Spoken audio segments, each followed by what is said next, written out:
Chris Brown. Here. Joy Howell, absent. Julian Blankenship. Here. Gregory Snyder. Here. Christina Morrison. Here. Alan Zeller.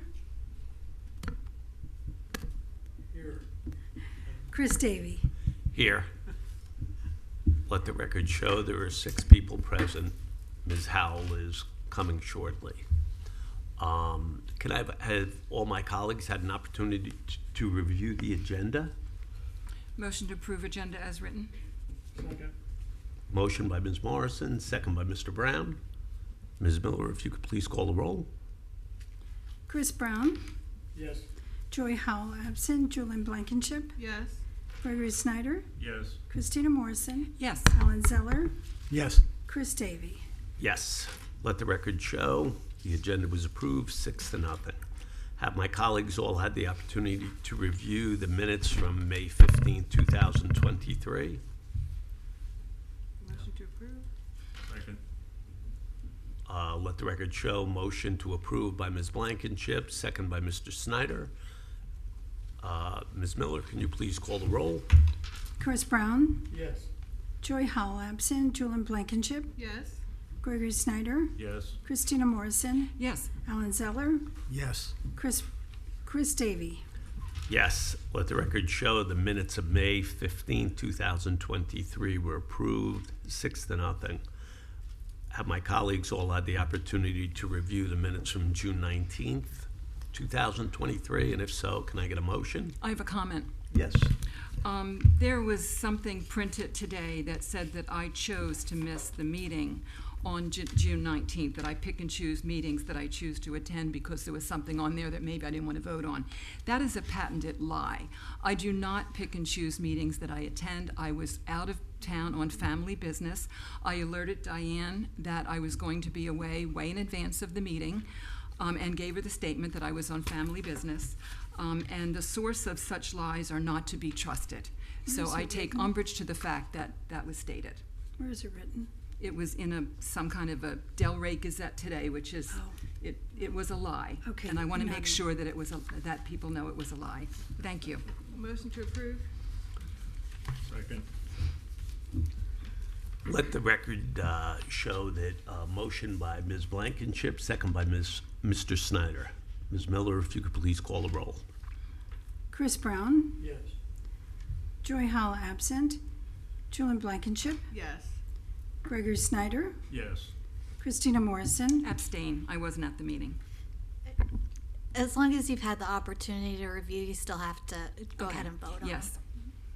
Alan Zeller. Yes. Chris Davey. Yes. Let the record show that minutes were approved from June 19, 2023, 6-0. I would now ask members of the public who are here and members of staff who are here, if you plan on speaking on an item this evening, I would ask that you please rise and be sworn at this time. Please raise your right hand. By the authority vested in me, the notary of the state of Florida, do you swear or affirm the testimony you're about to give is the truth, the whole truth, and nothing but the truth? Thank you so much. I would now ask if there's any member of the public here this evening who wishes to speak on an item which is not on our agenda. This is public comment on any issue you wish to speak on, but it can't be on our agenda. So, seeing no one rising and approaching, public comment was opened and closed. And we can now move into section 8A, which would be our quasi-judicial hearing items. And I'll turn to my colleagues and ask, 8A is up. Has there been any ex parte communication? Yes, On I've this item? spoken with the developer, of course. We've heard this many times, this item. The developer called me and explained the project. Fine. Visited the site again. I visited the site and spoke to some woman walking her dog, who corralled me as I stopped. I visited the site and spoke to the developer. Did you read the rules?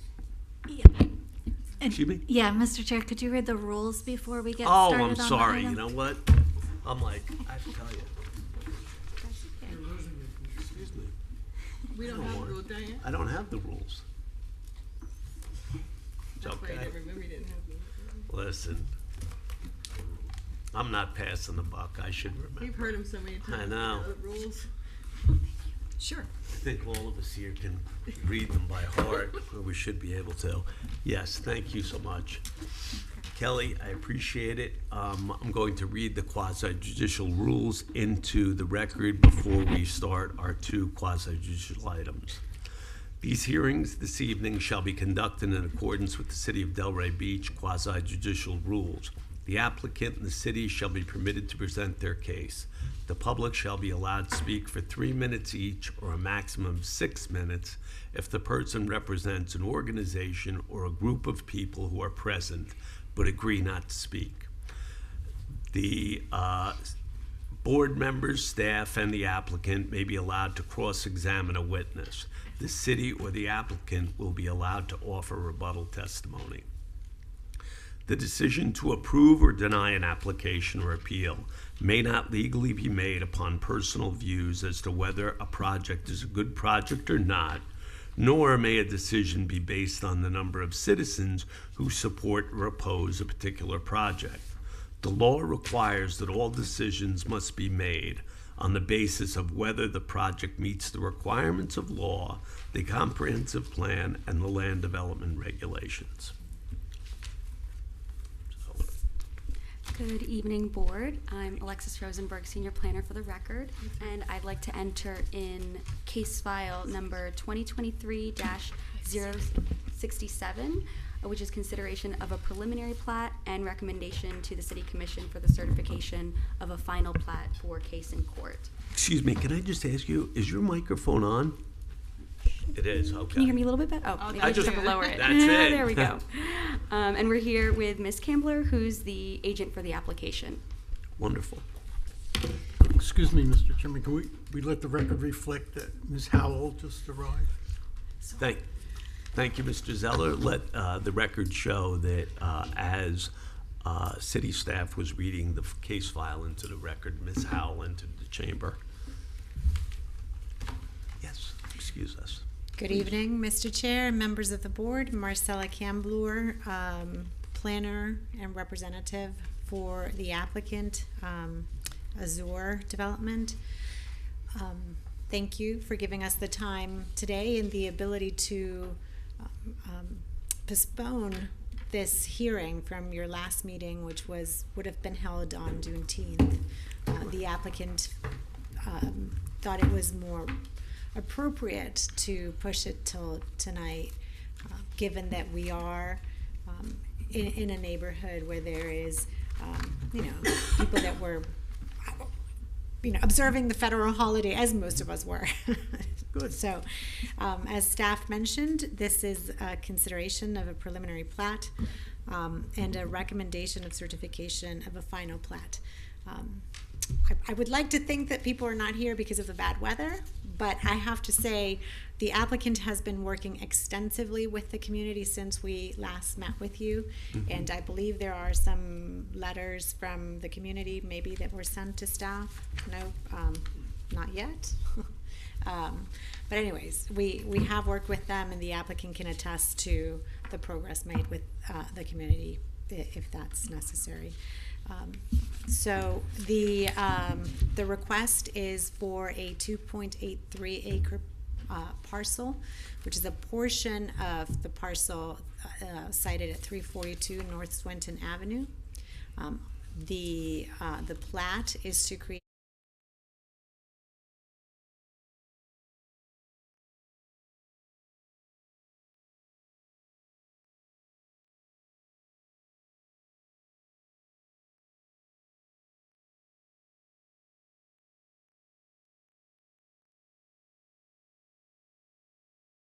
It's the storm. There you go. You're back. Thank you. So the site is located on the corner of Swinton Avenue and Lake Ida Road. As I mentioned, it is a portion of that site because this site has already undergone a minor subdivision in which 2 parcels were created. Originally, it was just over 5 acres, and now the resulting parcel, which is the one that we are here bringing in front of you today, is 2.83 acres, still fronting Lake Ida Road, an alley to the west, Northwest 2nd Avenue to the east, and Cason Methodist Church. I'm sorry, to the south, and Cason Methodist Church to the east.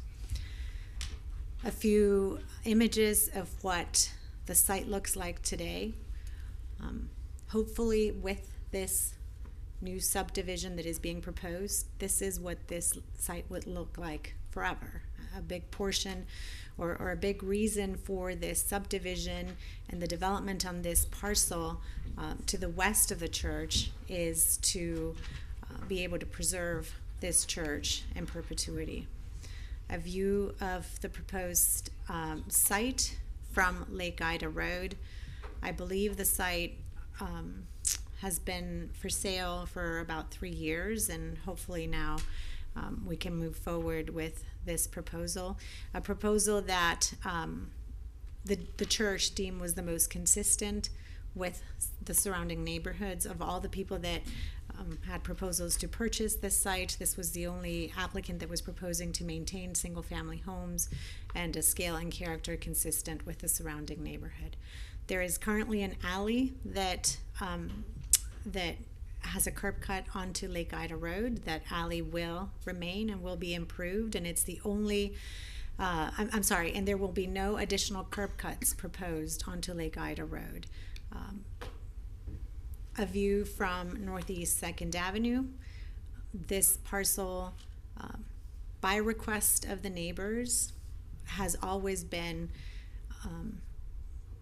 separated, and vehicular traffic has always been restricted between this parcel, the church, and the neighborhood. There has always been concern by the neighborhood to prevent cut-through traffic along these neighborhood streets to City Hall, to the tennis center, to all the other city facilities that are along this road on the neighborhood. And this project will honor those community desires.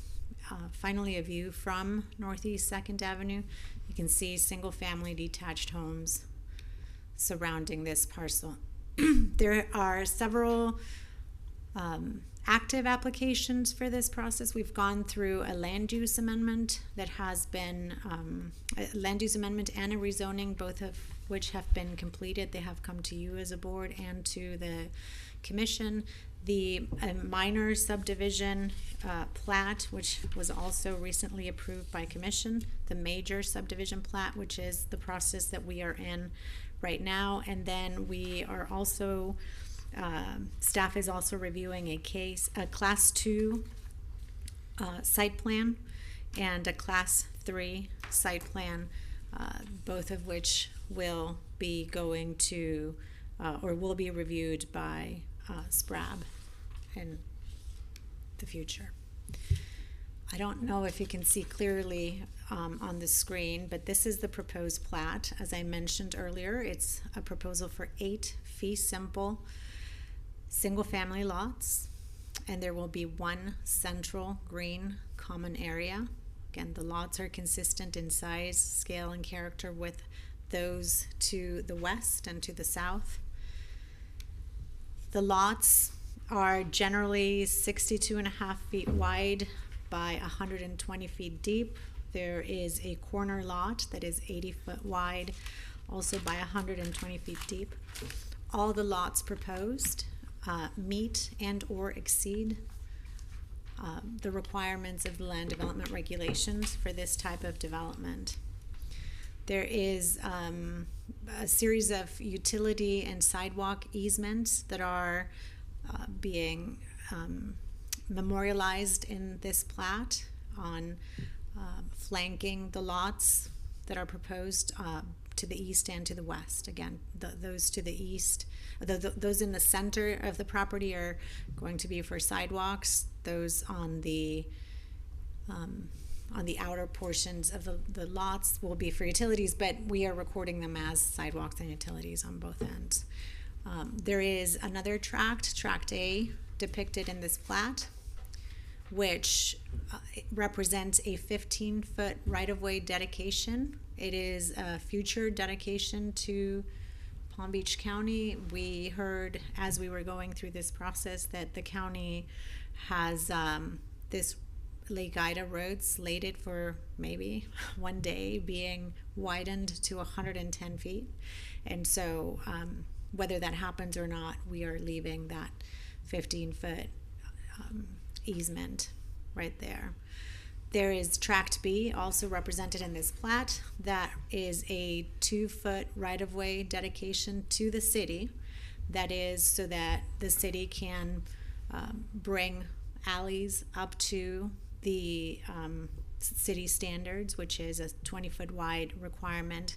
Currently it's 16 feet wide. With our dedication, it will be 18-foot wide. And as the city requires, as other parcels develop or improve, they each have to leave the 2 feet on their end.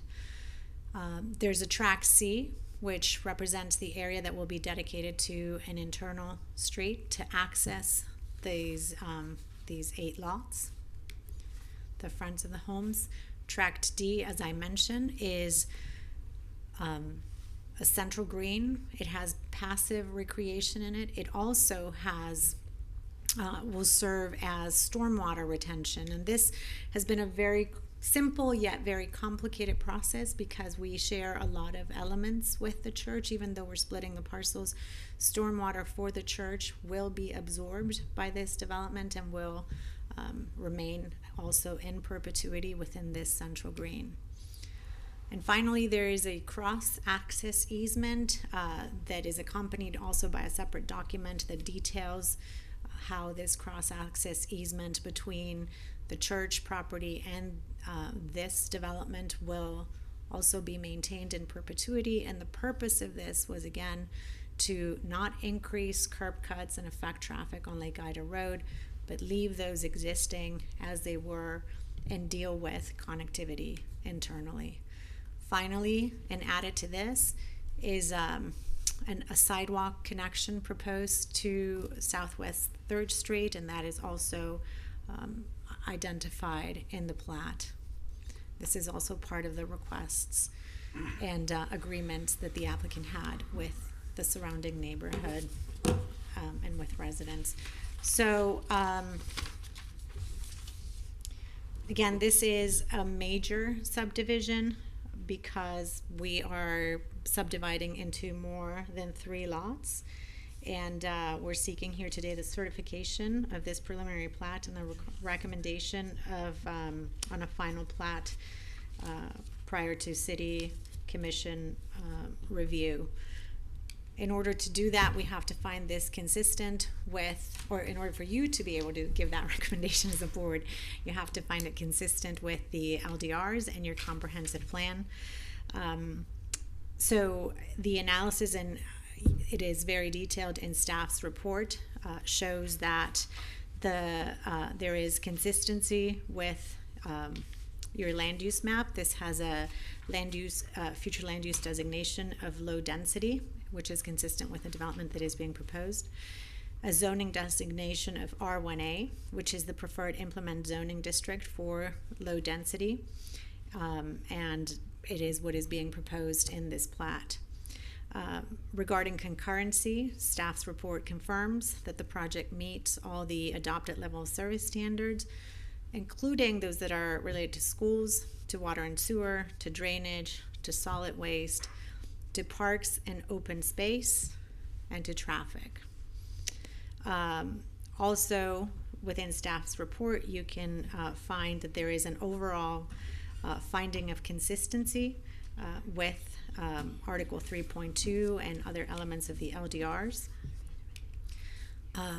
This is just a summary of all the policies within the LDRs that are applicable to this site and to this project, and where consistency has been found, as well as with your comprehensive plan and with the different policies and objectives of your comprehensive plan.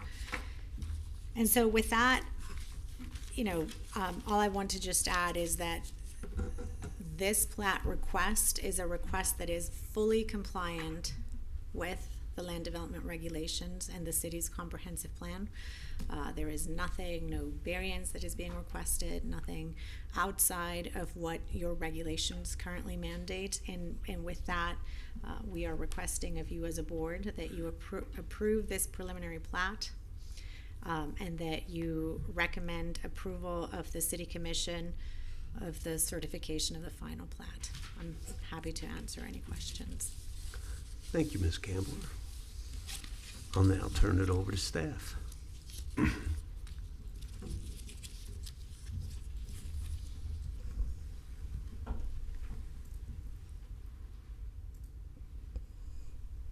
All right, want to make sure that it's at the right level. All right, good evening again. Alexis Rosenberg again for the record. I'll try not to be too repetitive, but just to briefly go over the property information. So again, the property address is 342 North Swinton Avenue, and it's the 2.83 west portion of the entire site. Oh, sorry.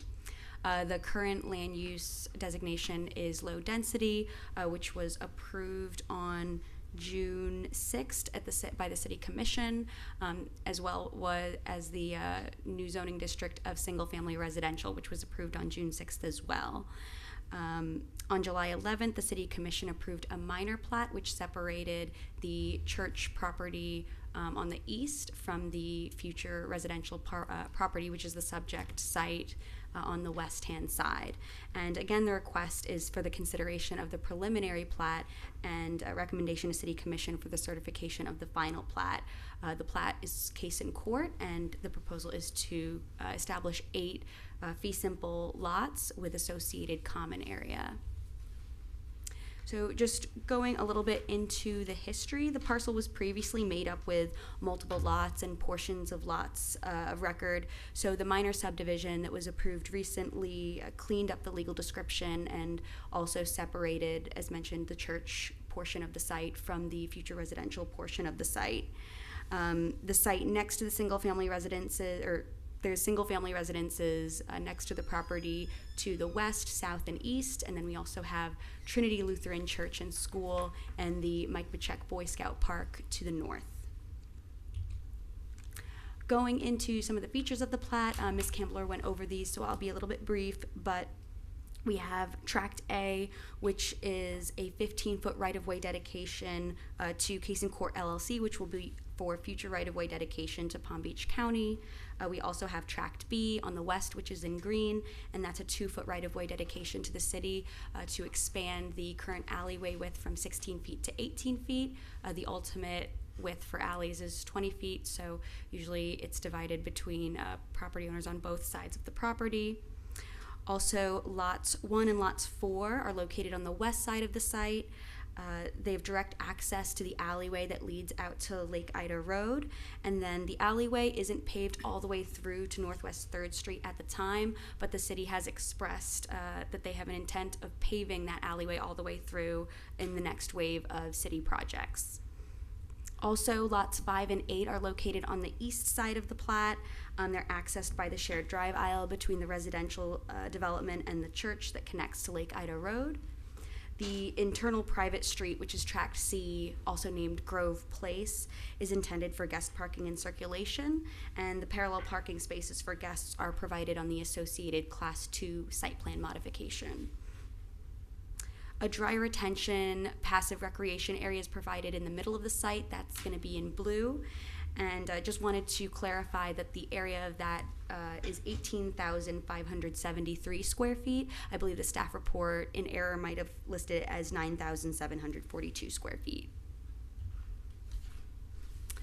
Just going into some of the elements of the proposed lot. So they range from 7,500 to 9,600 square feet, which is in line with the requirements of the single-family residential district. Access is taken off the alleyway and internal shared drive aisle that connects to Lake Ida Road. As Ms. Campbell mentioned, there's also 2 easement agreements that are being recorded separately from the plat. There's a drainage easement agreement and a cross-access agreement. So the drainage easement is for the purpose of sharing stormwater and drainage structures between the church property and the residential property, and the cross-access easement runs north and south, overlapping a portion of the residential property and a portion of the church property, which connects to Lake Ida Road and would provide the public with access to not only the church parcel but then also the residential parcel.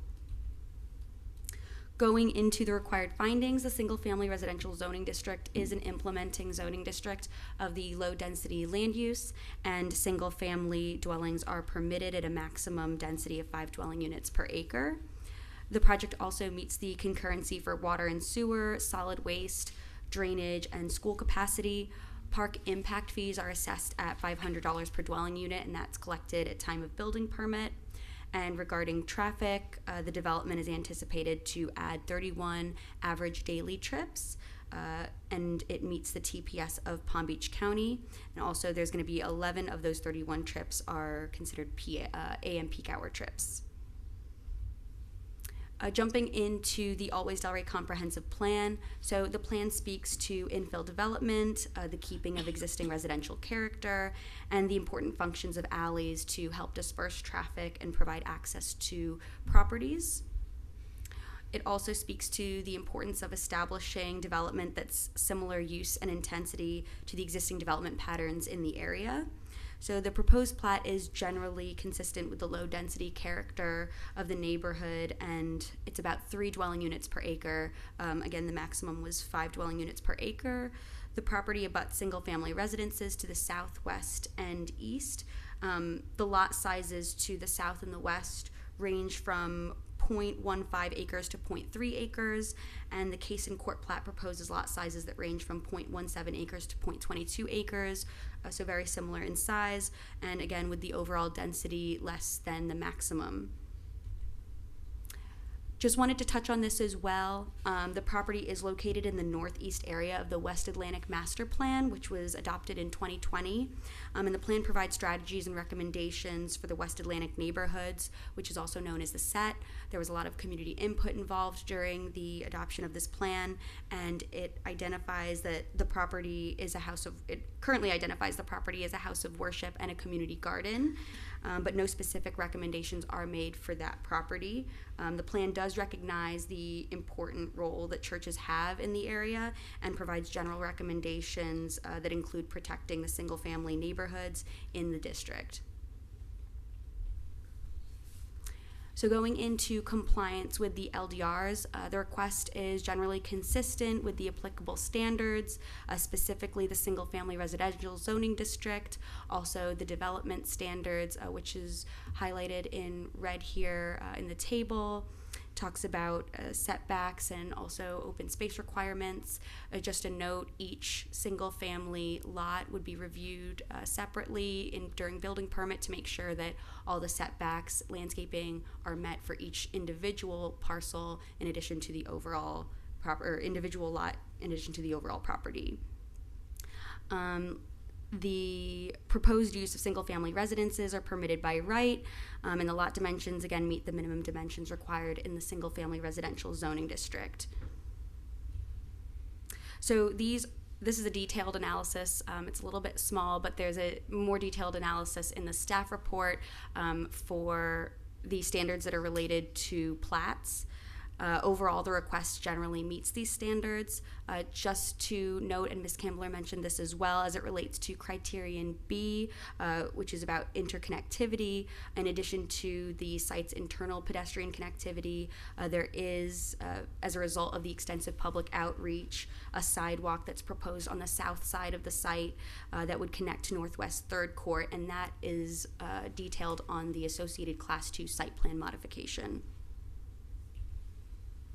Touching on the other applications that are associated with this one, as mentioned, the land use map amendment and the rezoning was approved on June 6th to amend the land use and the zoning from community facilities to low density and single family residential. Also, the minor plat was approved on July 11th, and the Class 2 site plan, which establishes the common area with this development, is anticipated to go to the July 26th Site Plan Review and Appearance Board. And it's also accompanied by a separate Class 3 site plan modification, which modifies parking and the parent drop-off pickup area for the church property. As a result of the shared drive aisle, some of that had to be moved or removed.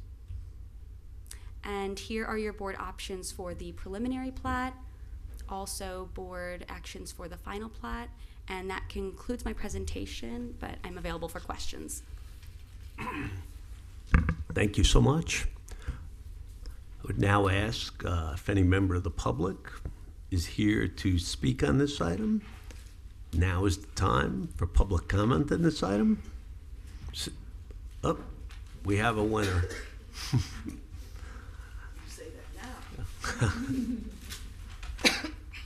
Hi, I'm Barbara Wooden with Cason United Methodist Church. Basically, the church has been here at most of the meetings because this is our opportunity to learn about our government in action, because we thought we were just going to sell a piece of property. But more important than that, we are working with a developer out of the 14 bids that we got in for the property that we believed shared our values and would try and do what was right for the city of Delray. We've been in Delray, this is year 121, and we want to keep maintaining our standards, and we think that Azur's plan will do that. We intend to maintain a relationship with Azur and with the community that they're building, and we hope that you'll approve as well. Thank you. Thank you, ma'am.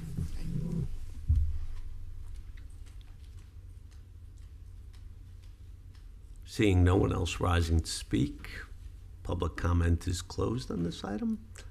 I would now ask Ms. Kambler and city staff, do either one of you have any cross-examination or rebuttal? I do not. I do not. Perfect. With that being said, I can turn it over to my colleagues. And does anybody have any comments, questions? Which end am I going to start on? Mr. Zeller, we'll start down by you. Okay, well, I've had reservations with regard to this development from the first time that they came in.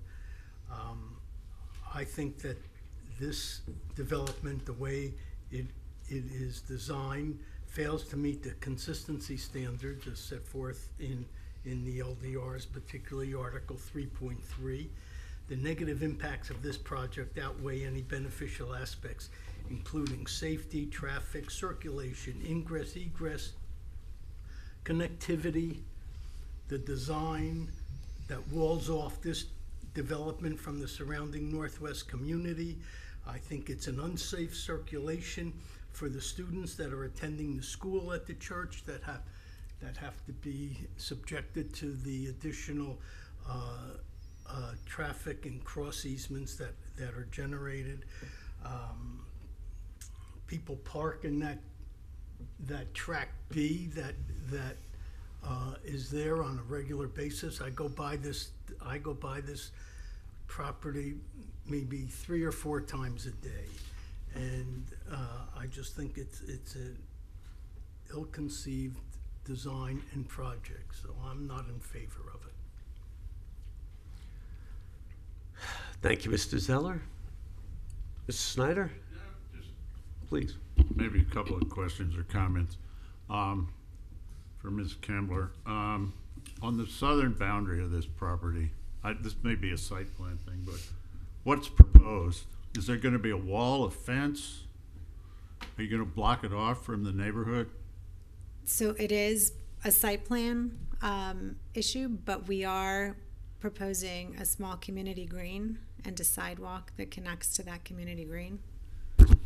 There's a sidewalk easement to go through, but Yes. beyond that, There's- is there going to be it's just going to be grass up It's to gonna the be end, and open. that's it? It's gonna be open, yes. With what, I mean, hopefully people walk through the sidewalk and not all over the grass, but Yeah, yes, no, it's a that's little okay, I community understand. green and All a right. sidewalk. But Again, it's not gonna be like a no, wall the off. applicant has been working extensively with the community, and I'm sorry that the letters didn't arrive, but at least they're not here Yeah, no, I understand. angry about it.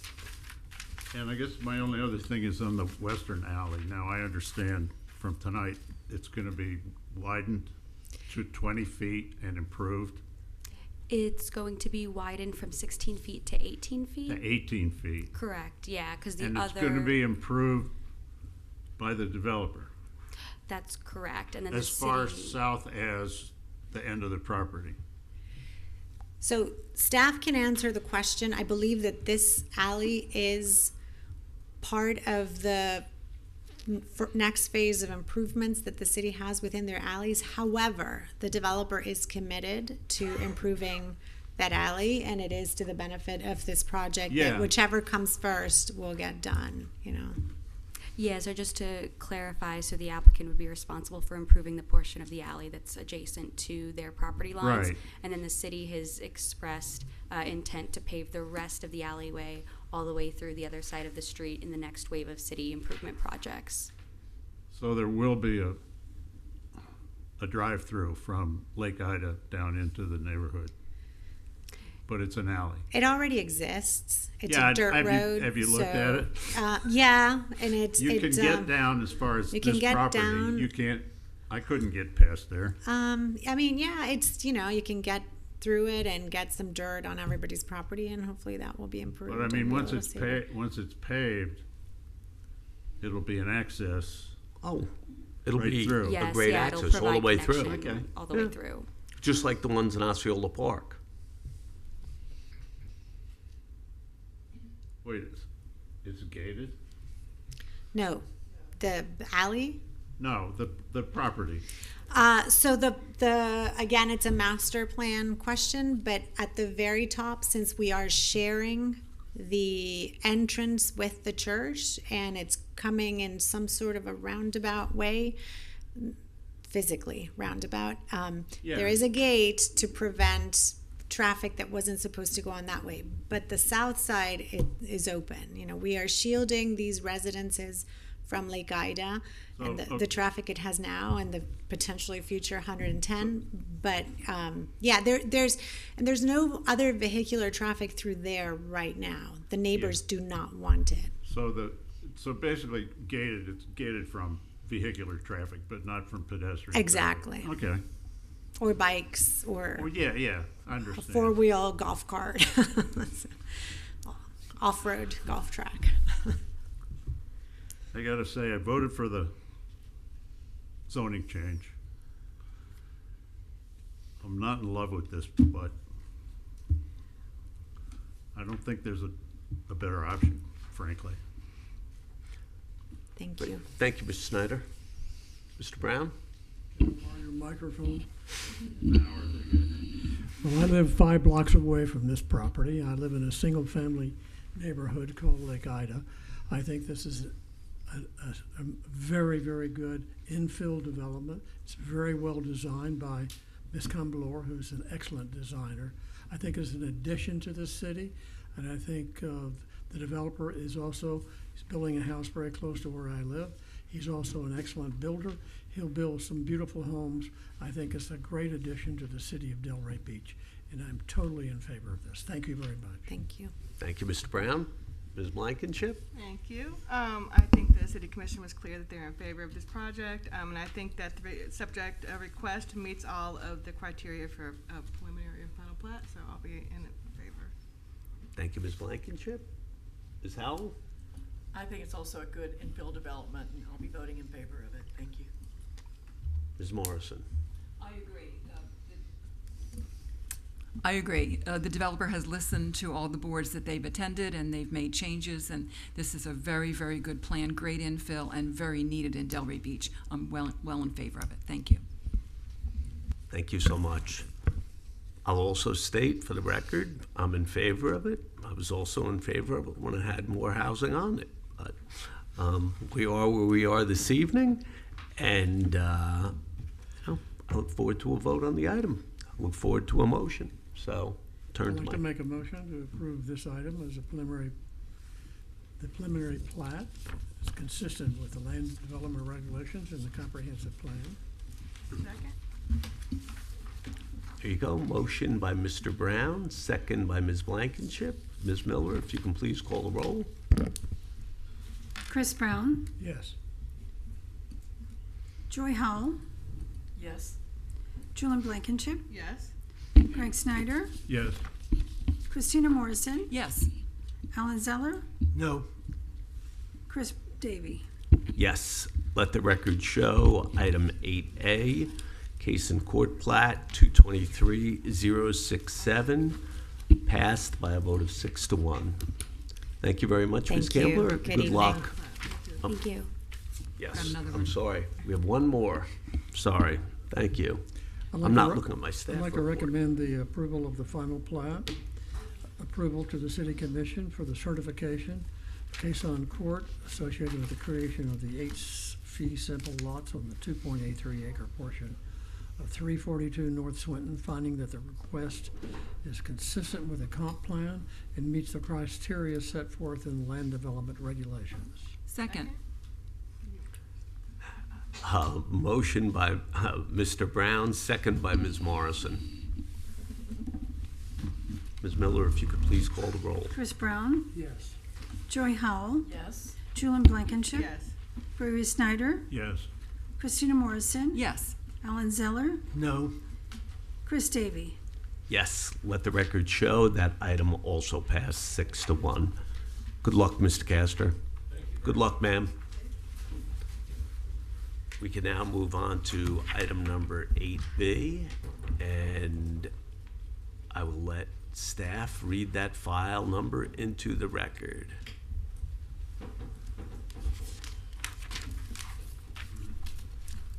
Good afternoon, Board. Rizal Rodriguez. Entering into the record 3 files. File 2023-109, file 2023-108, and file 2023-107.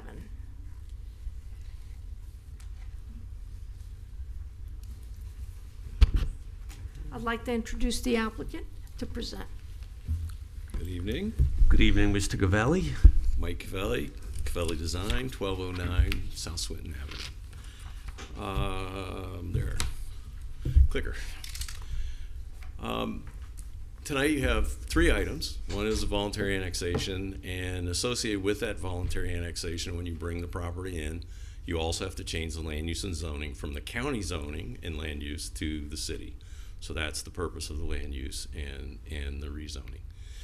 The property is located south of 133rd Road, west of Barwick Road. Barwick Ranch Estates is a community to the north, and Bexley Park is to the northwest.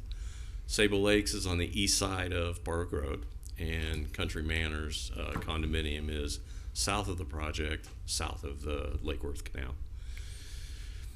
This is a map from the comprehensive plan that talks about the various annexation areas, and it shows the enclaves within the city that the comprehensive plan encourages people to annex into the city. We're in the northern part of this on this map. And here's a blow-up of it, and you can see which parcel of those enclaves we are actually dealing with. This application is a voluntary annexation, and it was filed in accordance with Chapter 177 Florida chapter statutes, and it complies with state and city requirements for that filing. So with the annexation, the first thing that we have is the change of land use. The zoning, the image on the left is the land use designation that is in the county. It is 5 units to the acre.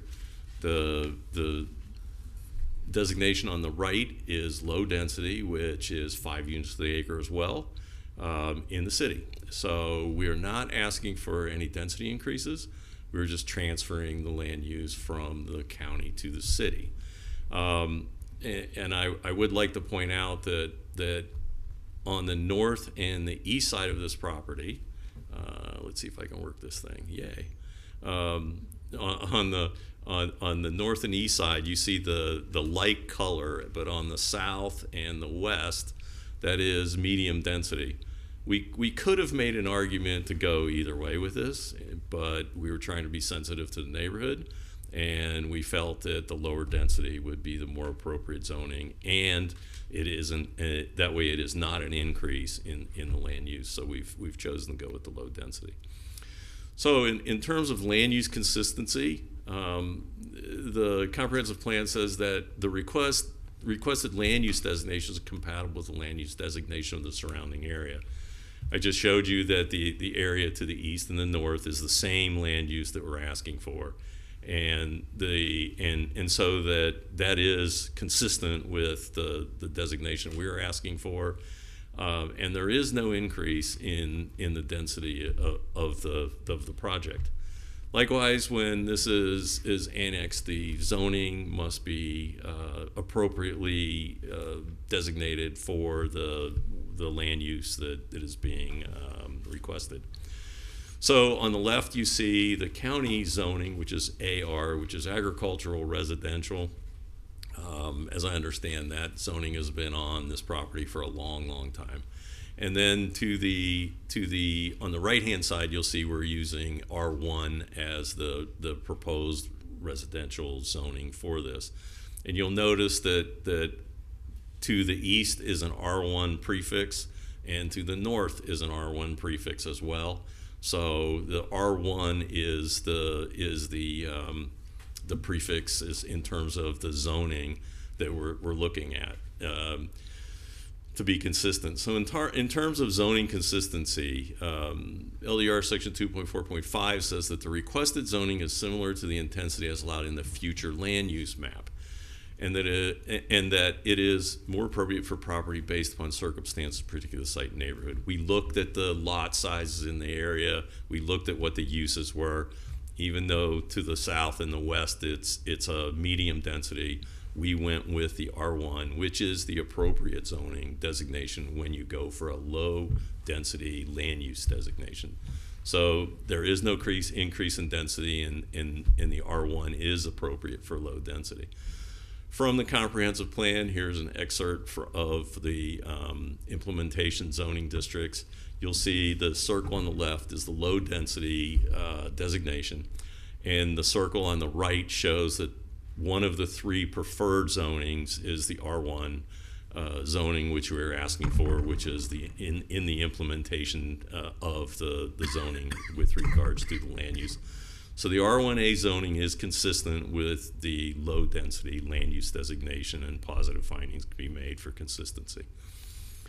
Land development regulations 3.1.1 require findings to be made for 4 items, which are land use map, concurrency, consistency, and compliance with the LDRs. With regards to the land use map, the land use is consistent with the applicable land use designations. I showed you that on previous slides, and here it is again, where you see that the area that is around this site to the east and to the north is low density, and you see almost everything north of the site is low density. And they just have the one area to the west and to the south that is medium density that could still be consistent. So positive findings can be made in relationship to the land use map being consistent with this project proposal. The next item that needs to be reviewed is concurrency. Here's a list of the items that are reviewed. Traffic was reviewed by Palm Beach County, and they've determined that there was a de minimis impact from this project, and that this meets the traffic performance standards, and have issued an approval letter. The schools, a school impact analysis was submitted to the school board. They've approved this project with having no negative impacts on the school system with regards to generation of school students. Water and sewer was evaluated by the city, and there is adequate service for water and sewer that will be provided by the city of Delray Beach. Solid waste, the Solid Waste Authority says that the capacity will be available to service this. And with regards to drainage, South Florida Water Management System is designed to meet the requirements of South Florida Water Management District, which means all of the water drainage remains on site, and we are proposing an outfall to the canal to the south. So positive findings can be made with regards to concurrency with regards to this application. Consistency is for findings of overall consistencies related to goals, objectives, and policies of the comprehensive plan. The staff entered the file into the record. I'm not going to go through all of the goals, policies, and objectives that are listed in the report. Staff did a really great job of detailing those. It's multiple pages with 13 goals and objectives that all have positive findings. So I'll rely on the staff report with regards to consistency, but positive findings have been made with regards to goals, objectives, and policies. Positive findings also need to be made with consistency of performance standards in Chapter 3. LDR Section 2.4.5 says that the requested zoning is of similar intensity as allowed under the future land use map, and we've demonstrated that it is consistent, and that is more appropriate for the property based on circumstance of the site and or neighborhood. It is appropriate. We've looked at what the surrounding uses are and have tried to comply with that. And then 3.2.2D, standards for rezoning action. Rezoning of land shall result in allowing land use deemed compatible with adjacent and nearby land uses, which we evaluated, and existing or proposed, and that if incompatibility may occur, mitigation can be provided, which would be in the form of buffers and landscaping and planting and things like that. So again, here is the site with the R1A zoning, and you see the R1 AAA to the east and the R1 AA to the north and the RM8 to the west. So we are looking to comply with or be at least consistent with that zoning pattern in the area. If you look at this, the R1AA are bigger lots and the R1A are smaller lots, and then it goes to an RM, which is a multifamily zoning. So you can look at this project as a transitional type piece of property, and I'll show you that we looked at it in that way, and that's the way this project will be designed. This is what we have in mind. Is what the plat looks like. I'm just not allowed to file it yet because we haven't been entered into the city. But under this application, we can do 22 units. But we wanted to be sensitive to the area, and we wanted to make sure that we were compliant with the surrounding neighborhood. So if you look at the R1 AAA, which is at the bottom of the screen, that's the zoning that is to the east. The minimum lot size for that is 12,500 square feet. If you look at the lots that are adjacent to that zoning, you'll see that those are 12,960 square feet, with one on the corner being 14,580. All of those lots adjacent to the east property line exceed the R1 AAA lot size. So you can say that this is in conformity with the surrounding area. Also to the north is Bark Ranch Estates. It's R1 AA, and those lots have a minimum lot size of 9,500 square feet. If you look to the project to the left of where it says R1 AA, you'll see that there's 9,600 square feet on the lot to the west and 14,580 to the east, both well over the 9,500 minimum. So again, there is conformity with the adjacent zoning in terms of this being the R1A being the appropriate zoning for this project. This is not a requirement, but I wanted to show this because, again, trying to be good neighbors and trying to come up with a plan that is in conformity with the development pattern in the neighborhood. And also providing transition from large lots to the east and smaller lots to the west that then goes into the next parcel, which is smaller yet. We did a tree survey, and we had an arborist go out and do an evaluation of that and provide us with a tree disposition plan, which we submitted as part of the application to staff.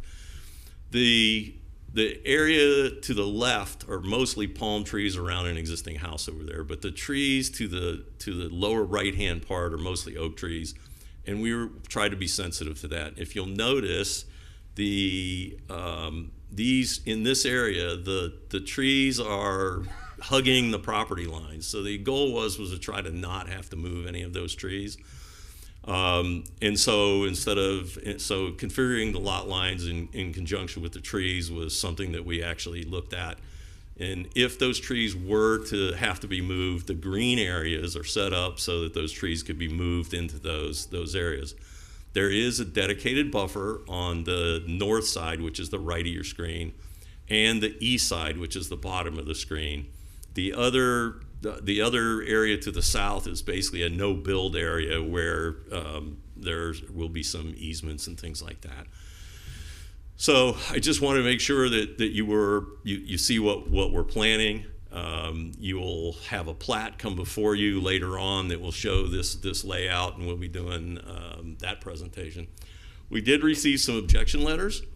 One of the points in the objection letter was 133rd road configuration, drainage, and the traffic volumes. I've had conversations with the engineers at Kimley Horn.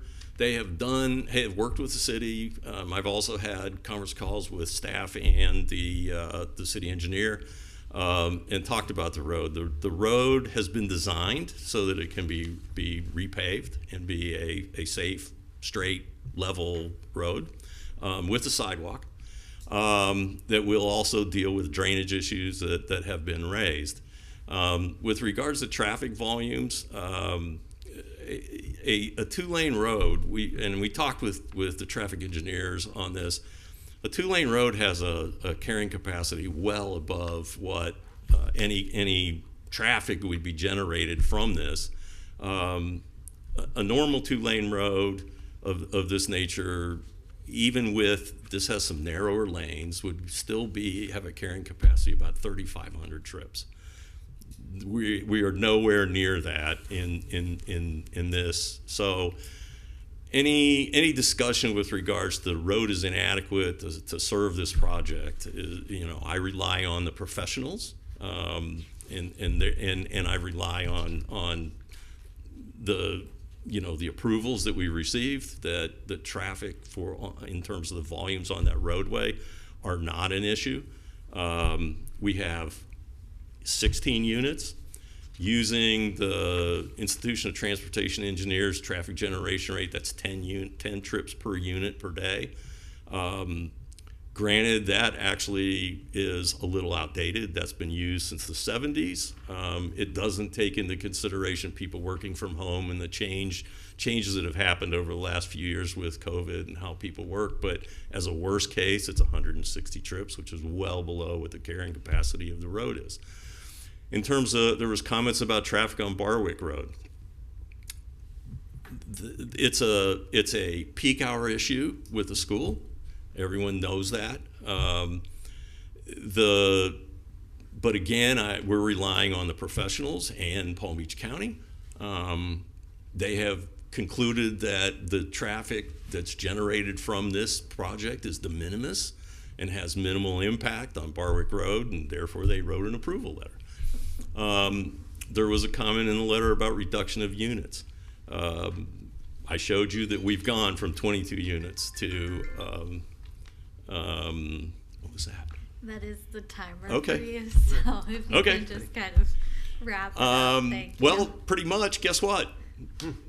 If you have questions, basically, all I'm saying is that, this project is in compliance. It does meet all the standards. It does meet all the findings, and all of the documents and materials that are required have been submitted to support that. Thank you. Thank you. Thank you so much, Mr. Gavelli. Before staff starts, I'll turn to my colleagues and ask, I should have at the beginning, ex parte communication on this item. Sure.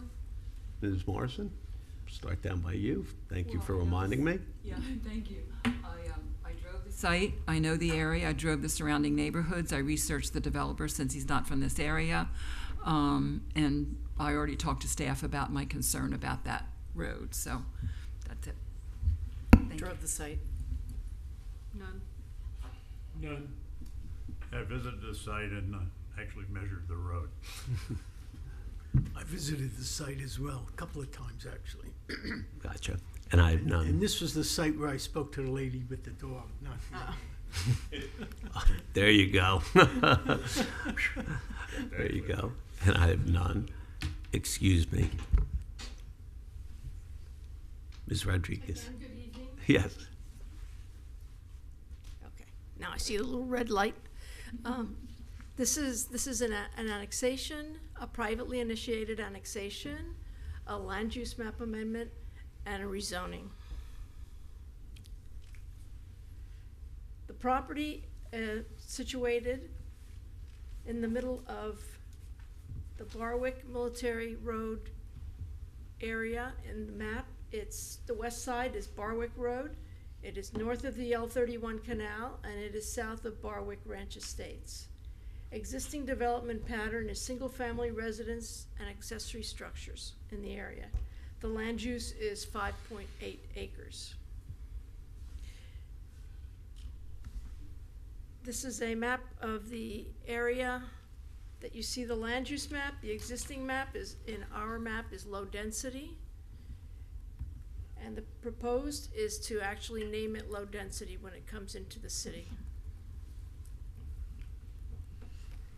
The proposed zoning is R1A. Okay.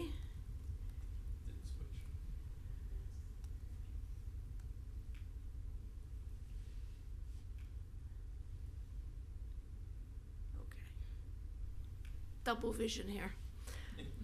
Comparisons of the land use designation. The existing Palm Beach County is medium residential, 5 dwelling units per acre. The proposed is low density, 5 dwelling units per acre. They're comparable.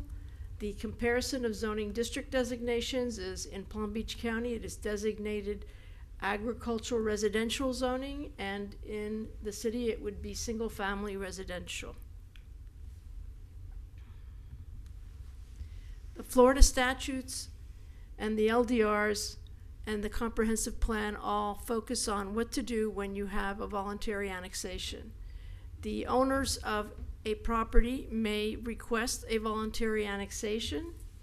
The owner may seek annexation under the LDRs, and the comprehensive plan says annexation of eligible properties should be seen as opportunities. So there is, the findings are voluntary petition, the land is contiguous, compact, and it meets the statutory requirements.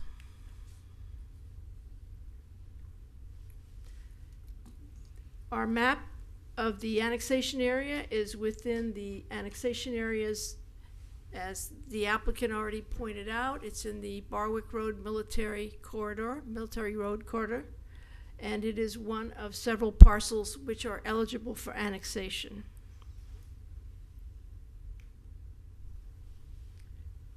The proposed taxes,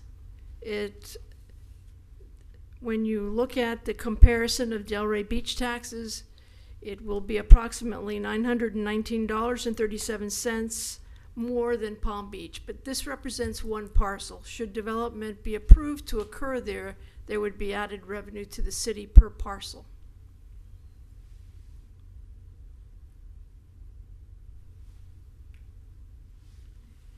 The required findings of the LDR are that the findings relate to land use map designation. It is low density, which is a preferred implementing district in low density. Concurrency, it meets traffic, water, sewer, solid waste, schools, and details are on the following slides. The comprehensive plan consistency will be discussed on the following slides.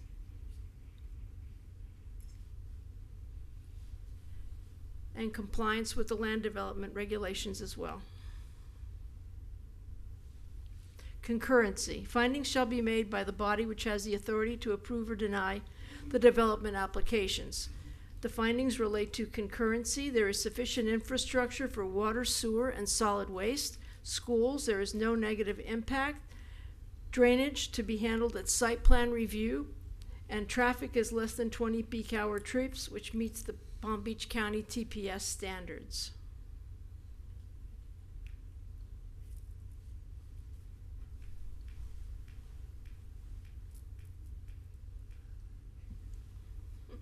Okay.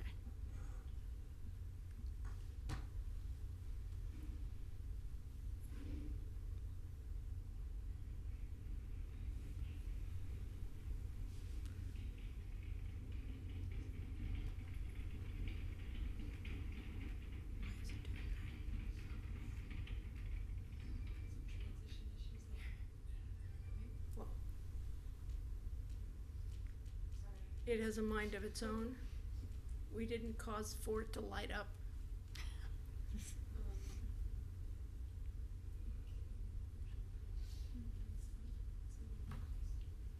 Okay, so we're going, this is way out of sync though.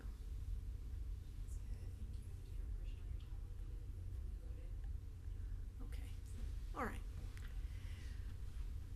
We've already seen this slide. The required findings are the land use map designation, concurrency, comprehensive plan, consistency, and compliance.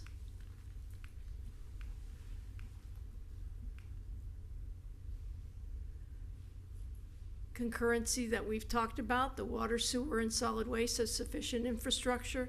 Schools, no negative impact, sufficient school capacity. Drainage will be handled at site plan review, and traffic is less than 20 peak hour trips. We also want to mention that 133rd Road South is an unimproved road with pavement varying from 17 to 22 feet and requires a 25-foot right-of-way. The ultimate right-of-way for local roads is 50 feet. The applicant will be required to dedicate and improve the 25 feet on their proportional side.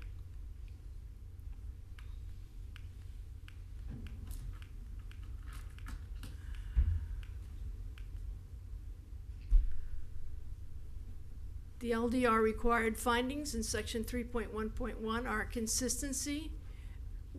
We apply the city's land use designation immediately upon annexation of a parcel, and following annexation, we amend the land use map and the comprehensive plan map to change the city's boundaries, which is one of the requests tonight. Accommodate Delray Beach's existing and future housing needs through the maintenance of residential neighborhoods. This is an infill parcel, which will add to housing. We'll accommodate densities in established residential areas. The densities are comparable at 5 dwelling units per acre in the surrounding area, and apply the most restrictive zoning. The R1 district is the most restrictive zoning in the land use designation in the preferred implementing district. Any proposed development will have to meet the regulations for R1A zoning, which is attached. Valid reasons, section 2.4.5 for requesting a zoning change. What applies is that there has been a change in circumstances which makes the current zoning inappropriate. Annexation and adoption of city land use would require the adoption of city zoning. The required zoning is of similar intensity as allowed under the future land use plan and is more appropriate. The intended use of the property is single-family residences in the area of development. Standards for rezoning, section 3.2.2. The most restrictive residential zoning district is applicable. The surrounding district is single-family. That has been applied. Rezoning to AC, automotive commercial, this is not applicable. Rezoning that results in strip or commercial development, this is not applicable. Rezoning that shall result in allowing land uses which are deemed compatible with the adjacent property. It is adjacent to single family and multifamily residences. And the rezoning within the coastal planning area, that is not applicable in this case. The zoning and the land use in the surrounding communities is comparable.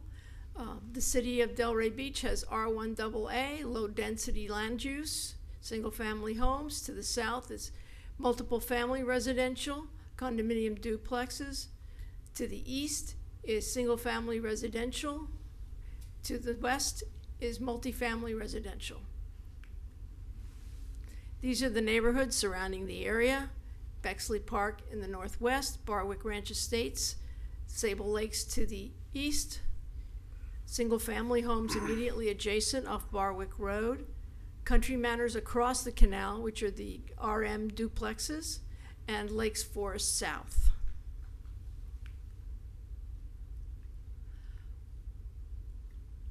Boards associated with the applications under review would be the Planning and Zoning Board, tonight's hearing. If this passes, the second hearing would be August 8th.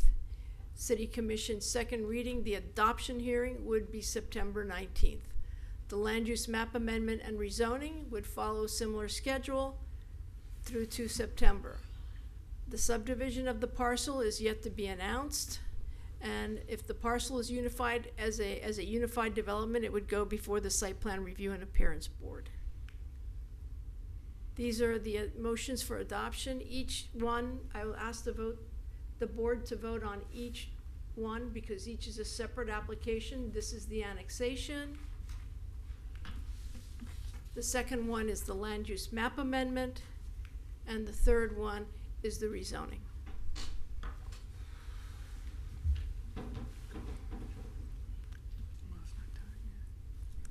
Great, thank you, Ms. Rodriguez. I will now turn to the public. Oh, Public's first, sorry. public first. Sorry, Mr. Cavelli, you're jumping the gun here. Okay, the public comment ain't gonna be long. Thank you. I will now open this item to comments from the public. If there's anyone present, now is your opportunity to come and express your opinion at the podium. Seeing no one rising to make public comment, Mr. Cavelli can now retake his position at the podium. I have no rebuttal or cross-examination. He didn't even let me get to the question. Ms. Dossary, yes. Hi, this isn't really a rebuttal necessarily, but just a reminder to the board. The applicant presented a lot of information on the plat and what they're proposing, so just a reminder that is reviewed separately under separate criteria. So the considerations that will be more applicable today are the sizes of the lots that are allowed by the requested zoning district, and then that plat will be reviewed separately. So just a clarification when considering the criteria. Thank you so much, Ms. Dossary.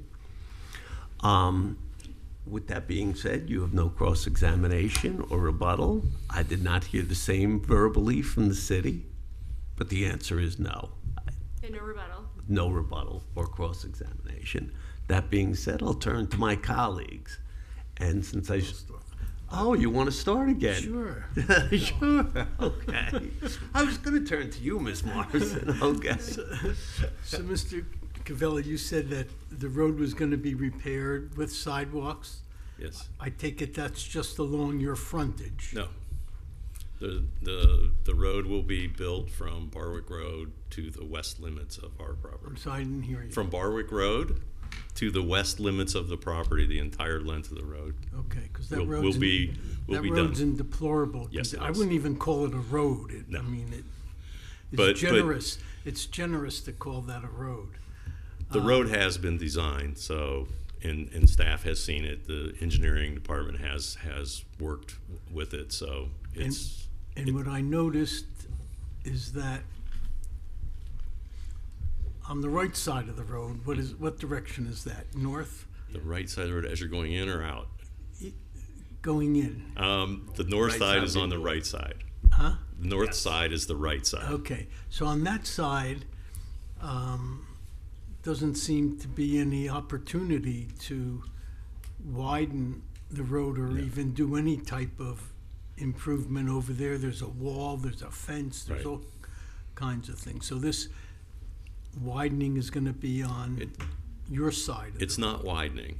It's basically repaving the road. There'll be a sidewalk along the north side where you're referring to, and then 2 lanes adjacent to the sidewalk. So is the sidewalk gonna go all the way to Berwick? Yes, as Okay. well. this is in an area that school children are required to walk to school. And so Yeah. we're going to provide the sidewalk for them to do that. Yeah, because that is important, because I noticed there's the business at the end of Mm-hmm. that road, that tree removal business or Yeah. whatever, and they had a lot of big trucks parked in there that I assume would go up and down, so it'd be I dangerous think, for, I'm sorry, go ahead. it would be somewhat dangerous for children Yes. not to have a sidewalk. to And get it'll be a raised back curb up. where the sidewalk Right. is as well, so. And by the way, there is a pedestrian easement at the west end of this that actually connects to Barwick Road.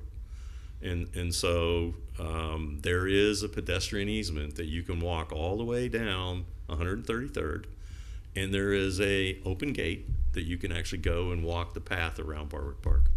Okay. So this would complete that connection. So there, there was a similar development application that came before us in May of 2021 where they wanted to put townhouses there, and they wanted a zoning designation of RM8, but they only had 3 acres. Right. Your parcel seems to be about 5 acres, so they have more acreage. So, I mean, I looked at it. It should be annexed because it is an enclave. I think there's no doubt that it's surrounded by the municipal property. The zoning is probably as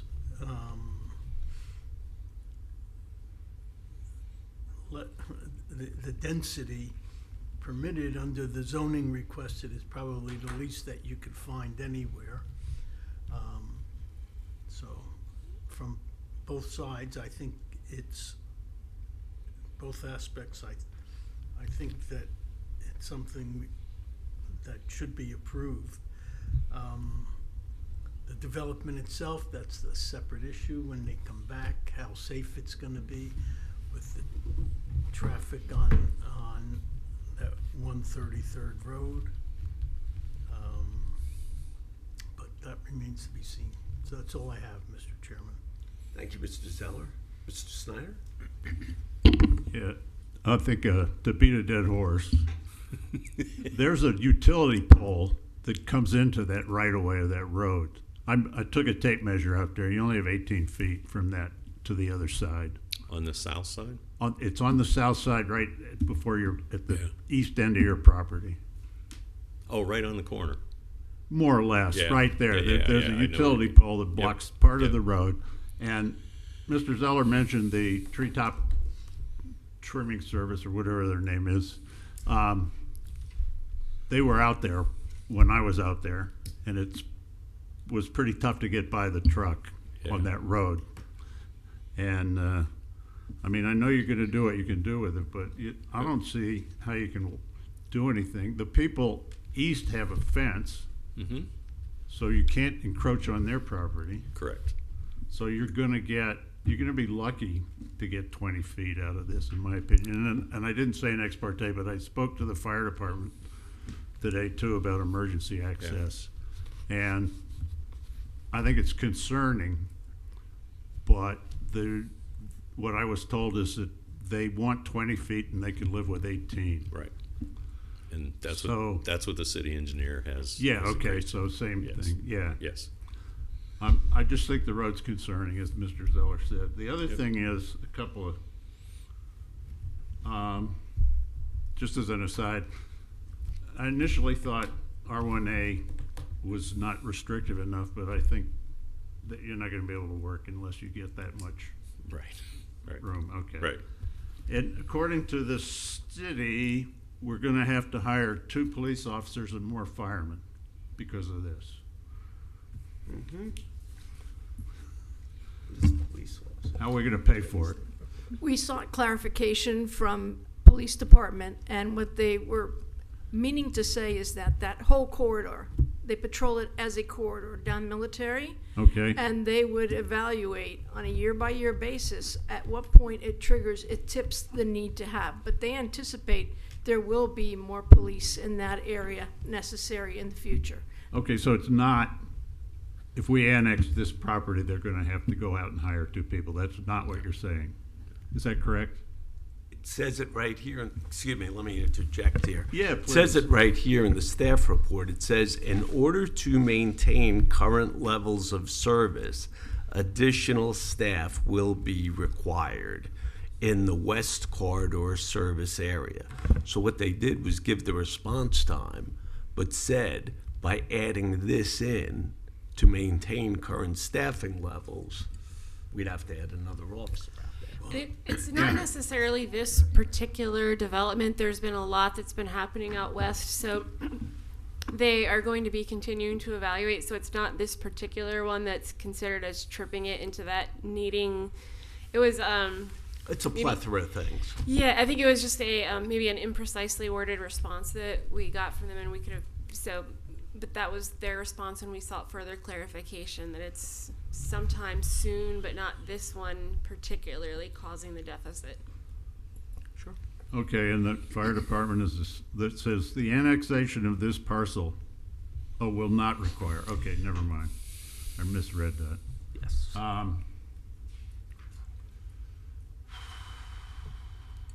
That's it.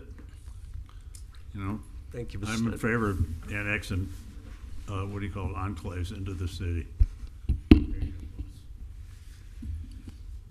I'm Mr. Brown, and I'm in favor of this project, and it's an addition to the city. It's going to increase the housing, single-family housing, and you're improving the infrastructure as well. Yes. So thank you very much. Ms. Blankenship. I'd rather hold my comments till I hear what my other colleagues said, please. I have to skip over myself. Ms. Howell? No comments right now, thank you. Ms. Morrison? They're leaving it to me. Oh dear. Well, then it bounces back to me. Okay, well, let's start. First of all, the road. So let's talk about the road. My concern, and I talked to staff today about this, is that the taxpayers of Delray Beach will be held with the bill to pay to put this road in. And I was assured by staff that that's not the case, that the developers will be paying for the road as that road's developed. Is that the case? Correct. Right. So the taxpayers of Delray Beach won't be paying to put No, this they're road not. in? Thank you. The density is exactly the same as if the developer were coming forward to the county and proposing this development. It would be the exact same number of homes. Is that correct? The exact same number No, that it's could be allowed. built, that would be allowed, yes. Up to 5 an acre. It's Yes, exactly the correct. same. Fine. The R1 AAA homes to the east of this property, they were there after the county had put this designation of AG on this property. Is that correct? I'm not sure exactly when that happened, but I'm told it's been there for quite a while. Right. Yeah. And the density of the many of the surrounding neighborhoods is far denser than what's being proposed by this developer. Sable Lakes is tiny. Much Country more dense. Manor, tiny. Yep.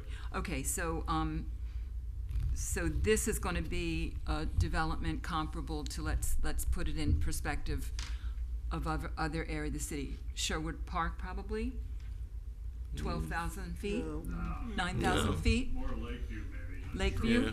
Yeah. Okay. Park's AAA. Oh, is it AAA? Okay, I'm sorry. So Lakeview would be. Double A. This is gonna be, and a lot of the lots that you should, we're not talking about the plat. Right. But the lots that he showed, with the exception of the ones on the south end, are bigger. Bigger. Than Than R1A lots. Yes, You just- all of them are you bigger. just- You got those 4 or 5, whatever it is, that are less than 9,000 feet. Yes. Thank you.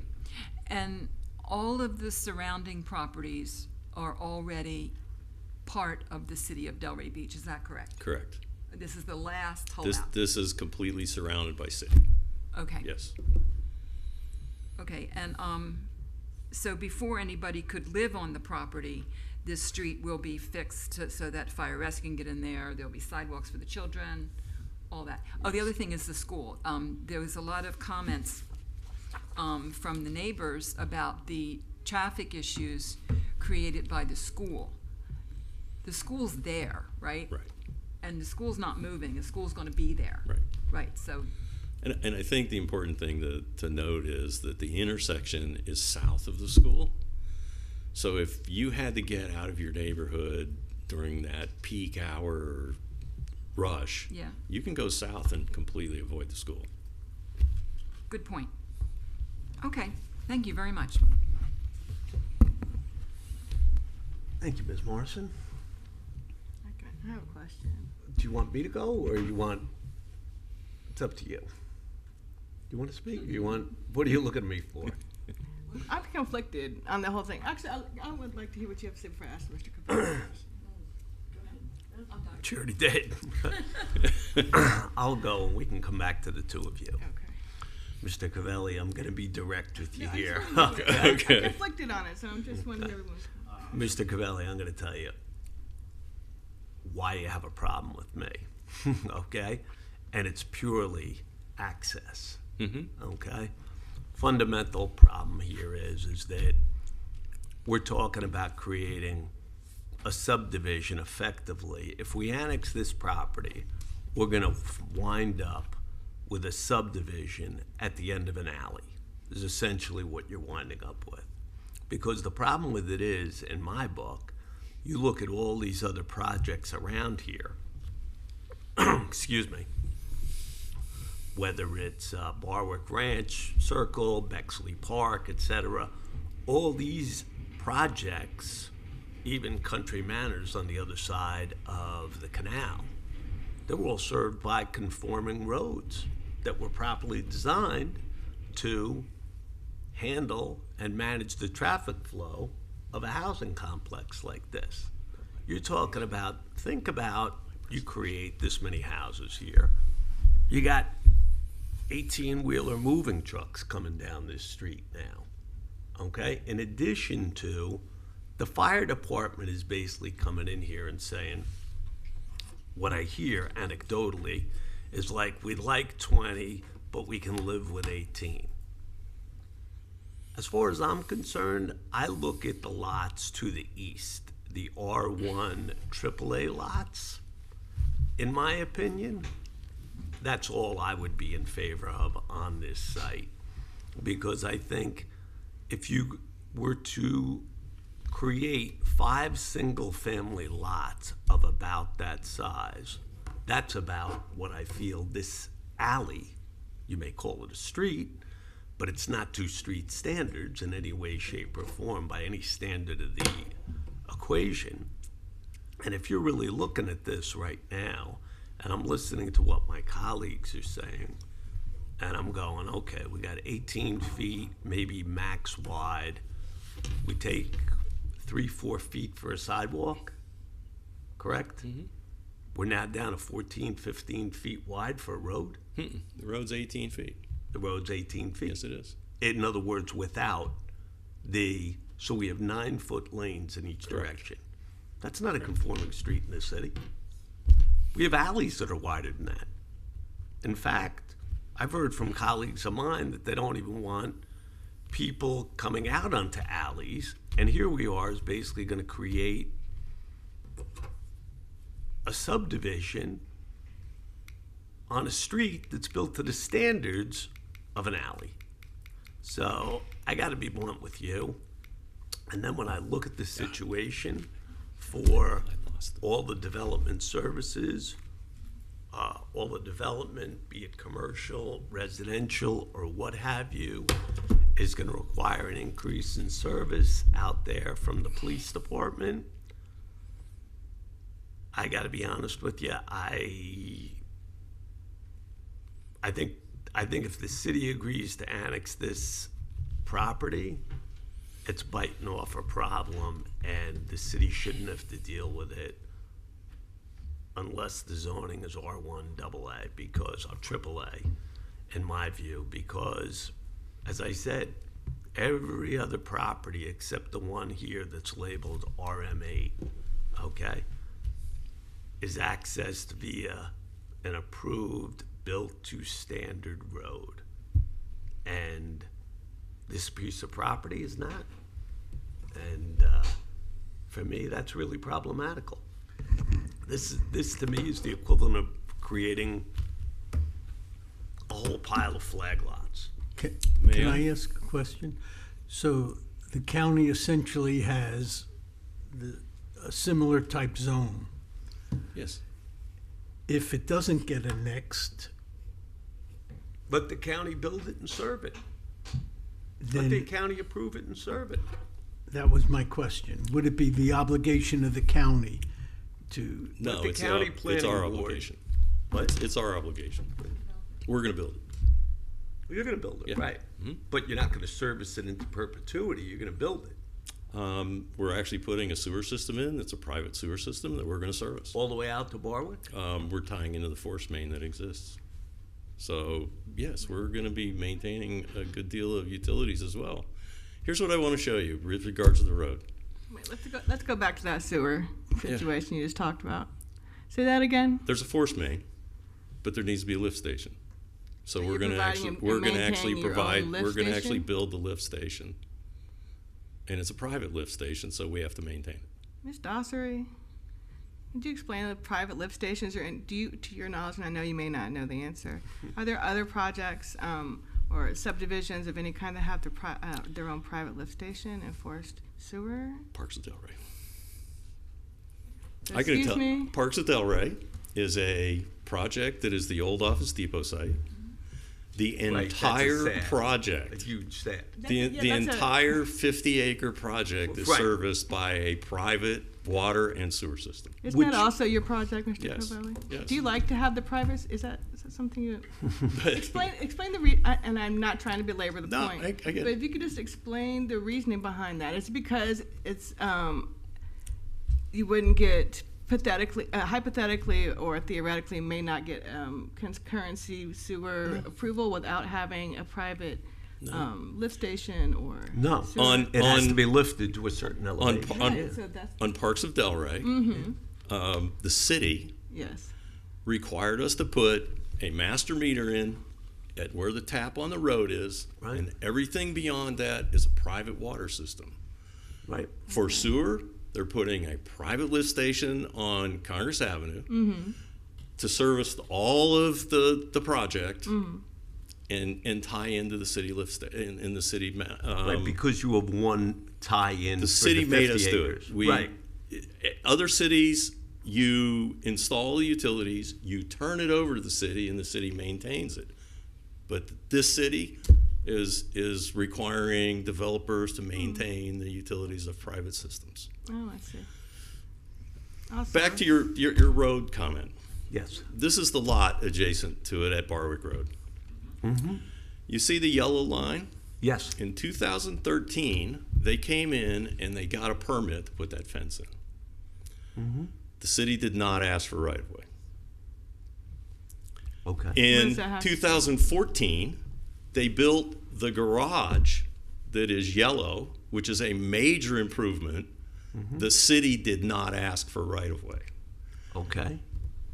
The situation that we're dealing with this road is solely because the city failed to ask for right-of-way when a major home improvement was being done. I didn't know a fence and a garage was a major home improvement, but that's besides the Right, point. yeah, exactly. But that's The- besides the point of The your application, garage though, is really. a major improvement. I to get the that, but that's property. besides the point of the That's application. beside No, it the isn't, point. because the bottom line Let's is not go back and forth. If Mr. there's a Covelli, question, is there yeah. still a question pending Let's just, of Mr. what Covelli? I'm Bottom saying line to you is- is, you're looking to blame somebody. No, I'm not.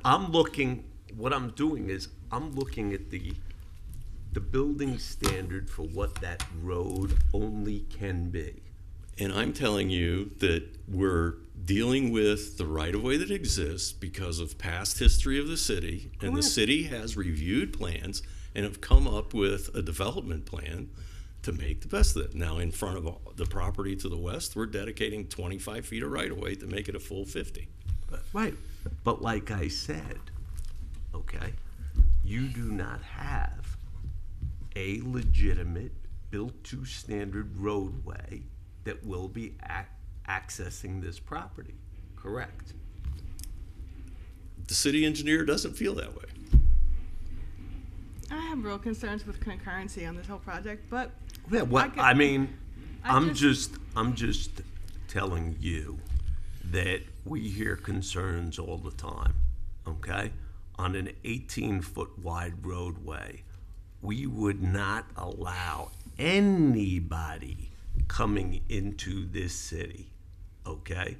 If they came to us and said, hey, by the way, I'm gonna create, the access to my site is gonna be 18 feet wide. City wouldn't even accept the application.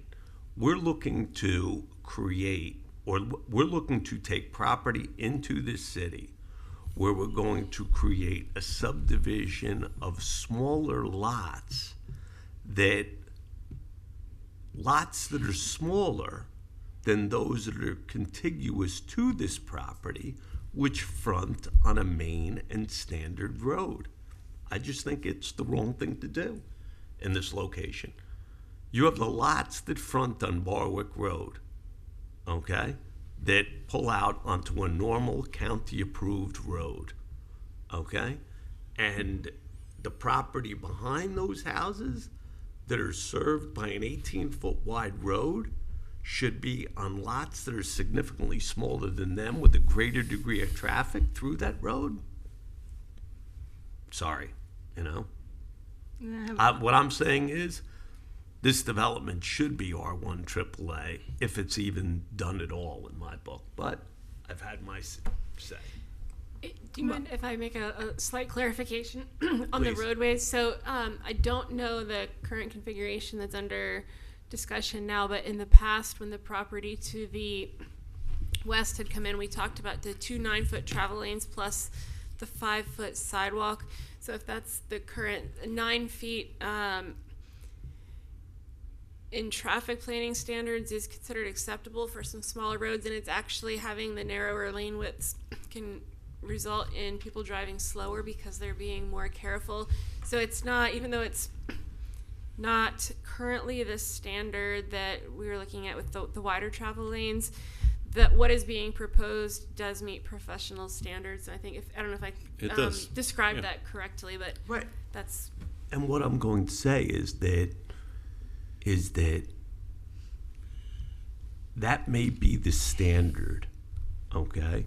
That may be, let's say, acceptable.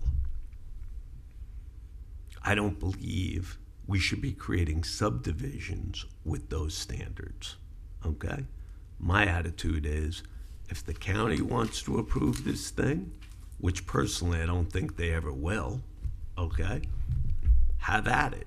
But I think for us, for the city of Delray Beach, to approve this and drop a subdivision at the end of this country, something that's built to the width of a country lane, this isn't a street. And in my opinion, since it's not built to the width of a street, we shouldn't be treating it as a street. I have Mr. Covelli. While I realize we're not looking at the site plan, do you anticipate that you would be asking for any conditional uses, variances, or waivers of any kind with this project? No. I guess my concern is not only the concurrency issues, but just I don't know if it matches the character of the neighborhood that it currently sits on. And when we look at rezonings, we're to be looking. It says in the comprehensive plan and the LDR is the most restrictive zoning possible. And I think that even though you're in between an RM8, the zoning that is directly to the right of the picture that I'm looking at on my screen is actually R1 AAA. So I would only be agreeable for rezoning if it was also R1 AAA. And so that's my opinion. I won't be in favor of this. If I may? And if it No, wasn't, Mr. Campbell, No? unless there's Okay. unless there's a All right, question that's fine. pending, Okay. it's board discussion. Sorry. I have another question. Sure, Ms. Morrison, please. The property to the west is already zoned a lesser zone, RM8, is that correct? It's a denser zoning. That's Yeah. what I mean. Yes. Yes. More houses. Yes, Okay. So that's already in place. right. So this property is going to upzone to an R1A, which will be less homes than will be in the RM8. Is that correct? Correct. Okay. And the developer has already agreed to put the road into the condition of the 18+5 Yes. for sidewalks? One sidewalk on one side, yes. That doesn't mean, okay, on one side, with a curb above so children walking aren't in the street? Correct. Okay, thank you. For the entire length of 133rd South, Road South, the developers agreeing to improve the entire length of 133rd Road Or to your South. property. It would be to the west end of our property. Okay, but what about the other portion of the street? If the only thing Ms. left, Dawson. the only thing left is the piece in front of the RM8. And then the low So if they density- ever develop that, they No, would then they the would low build that density- section of the road. Ms. Dossery, if we could roll the screen back to I think what shows Ms. the- Blankenship is asking is the parcel just to the west of the RM8 parcel. is the low correct? density. If we could just that county pocket, so another if we copy. get somebody that comes in and wants to annex that smaller enclave, and then we're looking at a similar. And before you situation know in it, the you're future. looking at 50 houses on the end of this lane. Well, I'm not. That's I'm more 18 concerned feet about wide. if we're talking about the developers agreed to improve the street to bring it up to standard, but only to the western edge of their property, which leaves a portion of those two parcels, the frontage of 133rd Street, will not be improved, or is the city going to improve that, or is it going to remain the same? To this point, the property and the right of way in front of the RM8 parcel will be improved as part of their development. And Mr. Cavelli has said that they are working together on this, so I'll have to let him just speak to that as for the timing of who is responsible for what. But they both, as part of the development of the property, would be responsible for that. I don't know of any plans at this point for the city to improve the portion to the west of these properties. So as far as I know, it would be developed if that property develops. With the RM8 property, but that would be as a private agreement between Mr. Cavelli's applicant and the property owner of the RM8 property? Because the city doesn't get involved in private. No. If this project's approved, we're going to build the road from Barwick Road to the west limits of our property. And does not include the frontage in front of the RM8 zone Right, property. and I understand that project is somewhat stalled, or they had a title issue that I think they resolved and they're moving forward. I don't know what the timing of theirs is, but as part of conditions of approval for that project, they would have to build the road to the west limits of their property. That seems like a whole confusion to me. I think that, the city needs to take a step back and look what we are, as a city, are interested in doing with the 133rd Road. If the city is not interested in improving it, then we need to have a conversation about some sort of restrictive covenant on the properties or something to make sure that we're ensuring that they're somehow, because it doesn't make any sense to me to say we're going to improve to the west side of a lot in question, and then the other two lots that are down the street from it, they're going to, it doesn't make any sense to me. To improve it To piecemeal. improve it piecemeal. Right, sewer and everything else. Right. I mean, and even beyond that, I have to tell you, I remembered from the last time this was here, pulling out of 133rd onto Barwick Road there, your sight lines are like atrocious too. You guys know, you visited the site. What did you think pulling out of there? Is it something you should have a higher level of traffic coming out of that road, making a left especially? Those were my concerns, particularly for emergency vehicles. I don't know if they'd need a school bus to go down there to pick up the kids that There's are. no school bus going down with another car down there. I agree, they couldn't fit. Fire truck down there. And- That's what I mean. A fire truck and another Or a car, fire not truck going when down it the is- road. The Tree truck. tree truck, the guy that's down there in the other county section. Isn't- That he just came in and, while I was there, and stopped on the side of the road, and kept waiting for him to drive home so I could And go, then and if- I finally had to go Is it- around him, but it Well, wasn't even easy. if we are, if it's emergency services, ambulance, a fire truck, or what have you, are going into that Moving subdivision. trucks, everything else. Don't I we mean, require a 24-foot wide aisleway for a shopping center if it's gonna be 2 feet, two ways? So 24 feet. I forget what it is. Whatever This it is- is. I'm not a commercial developer. Anyway, I'm not in favor of the concept. Yeah. I mean, It's not 5 homes, Or it's the 16 request. homes. Here.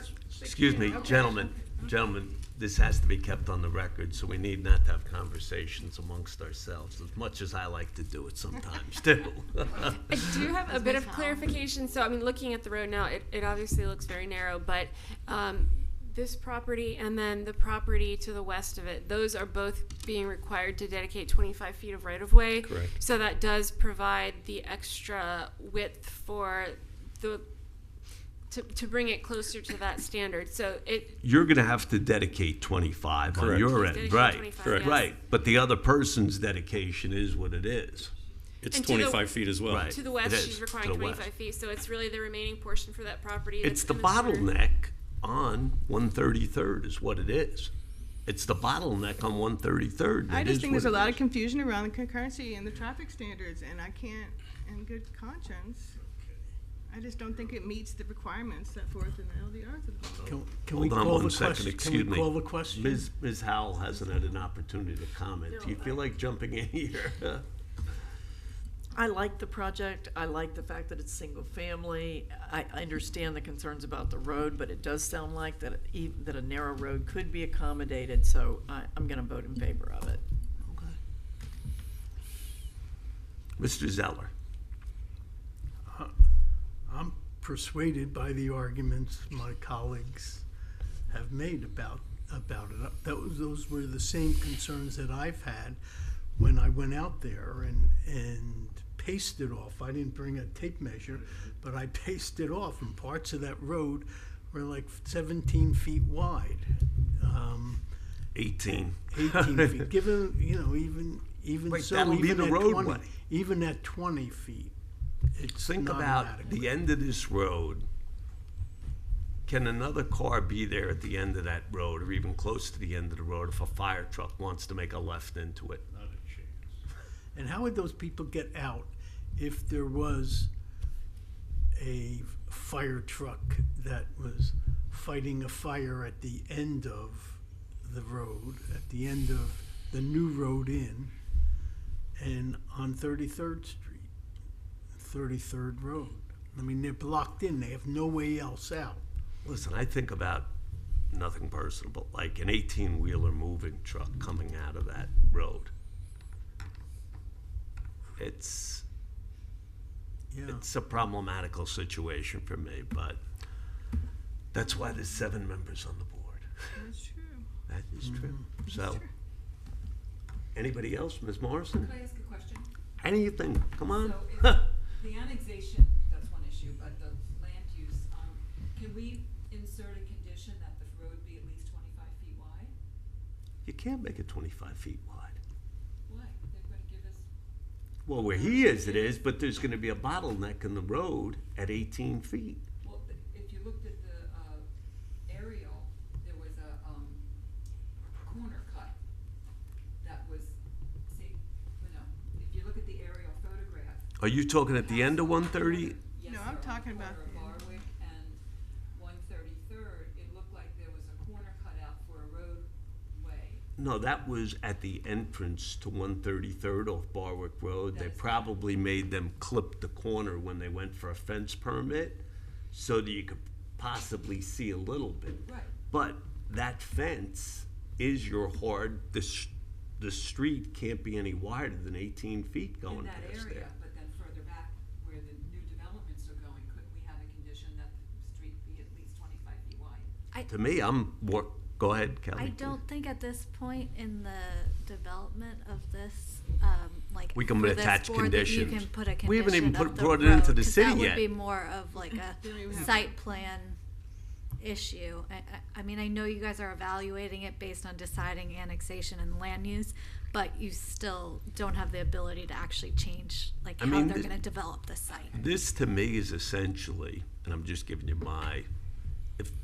and it's an exaggeration given for hyperbole, but if somebody wanted to say, hey, I'm going to build a shopping center, okay, and I'm going to give you 30-foot wide drive aisles and 100-foot wide entrance, but I got a 50-foot section between my property line and the road where the access is only 18 feet wide. You're going to look at them and be like, you want to access something through 18 feet?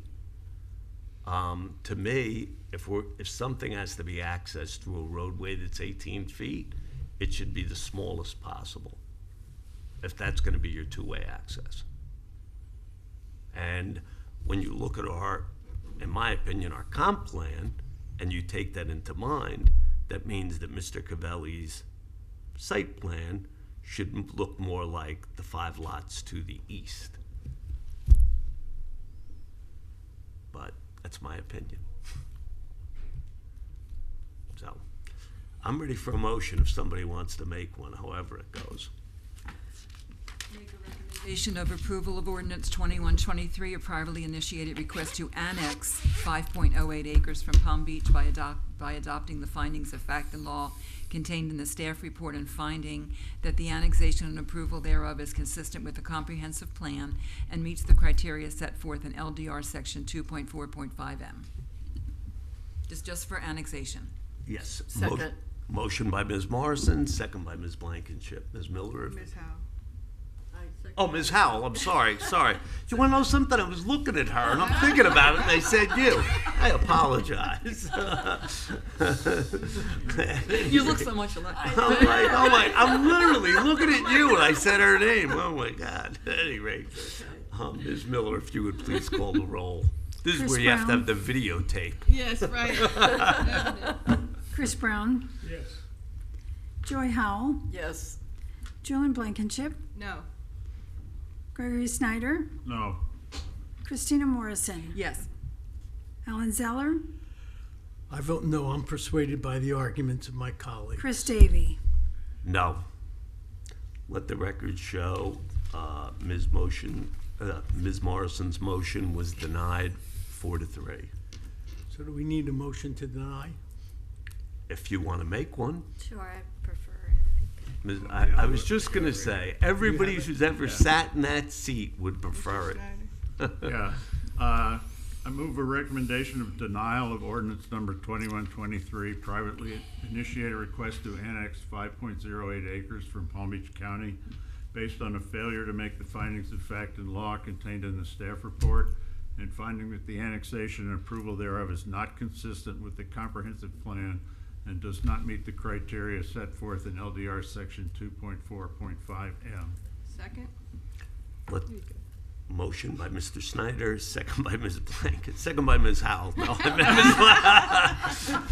meant Okay. second by Ms. Blankenship. Chris Brown, No. Joy Howell, No. Julian Blankenship, Yes. Gregory Snyder, Yes. Christina Morrison, No.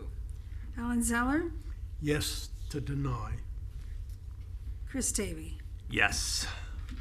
Let the record show that Mr. Snyder's motion passed 4-3. Sorry, Mr. Cavelli. Make a motion. Yes. Move a recommendation of denial of ordinance number 22-23 of privately initiated. Point of order, do we have to Yes. go forward if we deny the You annexation? do actually, and you're required to deny it since you're not Yeah. annexing Yes. it. Even though we're not annexing it. Thank you, Ms. Brandon. Request for a land use amendment from Palm Beach County medium residential 5 units per acre, MR5, to City of Delray Beach low density residential 1 to 5 units per acre, LD, based on a failure to make the findings of fact and law contained in the staff report and finding that the amendment and approval thereof is not consistent with a comprehensive plan and does not meet the criteria set forth in LDR section 2.4.5M. Motion by Ms. Blankenship, second by Mr. Snyder. Ms. Miller, if you could please call the roll. Chris Brown, No. Joy Howell, No. Julian Blankenship, Yes. Gregory Snyder, Yes. Christina Morrison, No. Alan Zeller, Yes to deny. Chris Davy. Yes. Let the record show Ms. Blankenship's motion passed 4-3. Move a recommendation of denial of ordinance number 23-23, a privately initiated request to rezone from Palm Beach County Agricultural Residential, AR, to City of Delray Beach Single Family Residential, R1A, based on a failure to make the findings of fact and law contained in the staff report and finding that the rezoning and approval thereof is not consistent with the comprehensive plan and does not meet the criteria set forth in LDR section 2.4.5M. Second. Second by Ms. Snyder, motion by Ms. Blankenship. Ms. Miller, if you could please call the roll. Chris Brown, No. Joy Howell, No. Julian Blankenship, Yes. Gregory Snyder, Yes. Christina Morrison, Yes. Alan Zeller, Yes to deny. Chris Davy. Yes. Let the record show that item passed 5-2, I believe. Correct, Ms. Miller? Yes. Thank you. Explain that last one, please. It was the item. Denial to rezone. Denial. To rezone. To the R1A. Yes. Thank you. Mr. Philly. Have a good evening. Okay. Sorry. Okay. That concludes our items for this evening. Look at how fast you put that up, Ms. Dassery. If I can make a quick note, so the August 21st meeting is the anticipated third Monday, but we have to move the September meeting because of a conflict with City Commission. So that date will be on September 25th, if that is agreeable to all the members of the board, September 25th. which is the fourth Monday. Okay. Sure. September 25th, September 25th, 25. and then August 21st. I'll send the board an email. Okay, and I would ask everybody to get back, especially if you have a problem, The get next back to meeting. work. We didn't But adjourn. 9:25. I'll be gone by then. I'm ready to go. The August meeting isn't changing, but the August meeting isn't changing, but the August 31st. September meeting is changing to September 20th. We'll be here for August. We'll be here for, not September, though. Yes. Yeah. Okay. Ms. Brandon, Yes, I do actually have an announcement as well. I you know have the winning Powerball ticket. Yes. She wouldn't be sitting in that seat. Decided to celebrate It's with been you guys nice knowing you. tonight. That's how committed I am. Yeah, so I know you guys know that the commission has recommended to staff to start looking into Chapter 2 and how the boards are organized. Because of that, the people whose terms are ending August 31st, they plan to ask for an extension for the commission for 2 months for those people who their term is ending. So if you do not want that extension, if you can just let Diane know. And there's going to be an email going out tomorrow as well, so you'll see that in your email. But just note that, and if you don't want to continue for those 2 months, just let Diane know. If you just can't say goodbye. Yeah, really. Who is it? I know my term's up and Christina's up and is yours up? August, yeah. You're termed out? No, I'm not termed out, but Well, my. Do you know? Because you filled an unexpired, Yeah, right? that's right. So you're up for reappointment? Yeah, but I Okay. think it's the 2-month extension applies to anybody who's coming in. So there won't be. No, I don't know for That's sure. good. That's good. Yeah, I don't know for sure. Yep, it looks like, yeah, Julian Blankenship, Christina Morrison, and Joy Howe.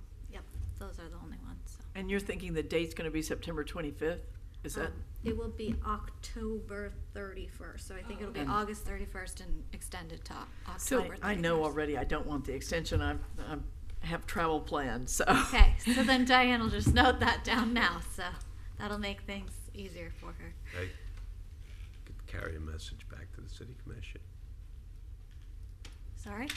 You could carry a message back to the city commission I'm scared. and tell them Scared. Where are you going with this? No, I'm joking. Yeah. With the people who are departing the board, okay? No more white men. I'm joking. No more white men. The 3 women are leaving the board. It's gonna be four middle-aged white guys. That's what I'm laughing at. You think about it. Well, Julian's gonna be here. No, what I'm saying is, if you guys were to leave the board, Right, okay, right. it's basically the 4 of us up here. That's what I'm saying. For reappointments, it's like for reappointments, we need some But wait, diversity up here. But really, they're going gonna be combining SPRAB and P&Z, so. Oh, that's what they're gonna So- do. That's why they're doing it. Ideally, that was what we had hoped to do at the direction of commission, but we had to do some research on the state statutory changes recently. If you did not have a design board in place as of a certain date, then you couldn't make design regulations apply to, I think, single-family residences. Because we had SPRAB, we do need to keep SPRAB in order to continue regulating design. So it will be, we're shuffling things around, we're still finalizing it, and that's why we needed the extension, because it is such a massive task with tentacles into all the other chapters that it took a long time, but we're still finalizing that. So the ideal of the single board is not real.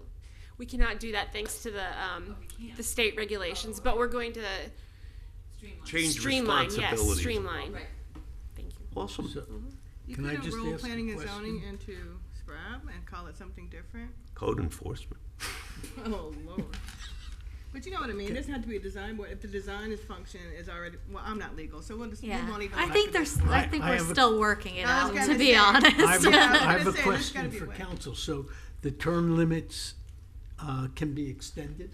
they can with commission approval. So they'll be asking for August 31st for the Gotcha. 2-month extension. No, the term limit, it You don't depends wanna on get if extended you for got another into 4 an or 5 expired years. term or unexpired. I'm not even, just leave it alone, Julian. Please.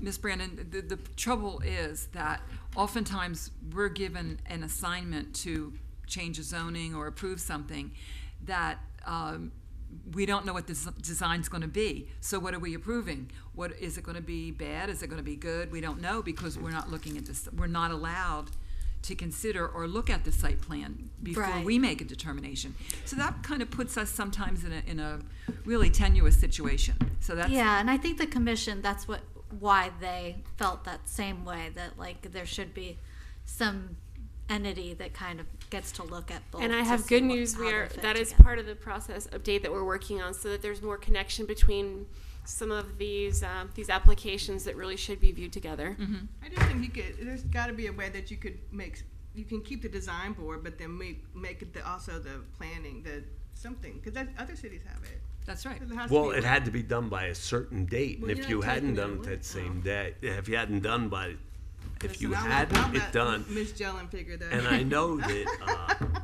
every municipality has to have a designated land use board. That can be city Okay, commission. which is though. us. Well, Right. the city commission could be local. Right, but the planning problem with it is, if you hadn't designated it by a certain date, the Oh, I state see. kind of locks you in. Oh, So, gotcha. you know, at any rate. agency. Anyhow, Okay, can I adjourn? please. We're all done? Wait, hold on. Shouldn't have asked. Sorry, I apologize for being late, but you guys did approve the minutes. Did you have a discussion at all about the minutes? We did not. They were approved as submitted. As they are, okay. I just want to register a concern, I guess, about the minutes. And I'm sorry I wasn't here to do it before you guys considered them, but I understand that staff has been given some direction to streamline them and cut them down. But my concern is that, for example, if you look at some of these things, it'll be so-and-so ask a question on such and such, but you won't really get the answer of what the answer to the question is.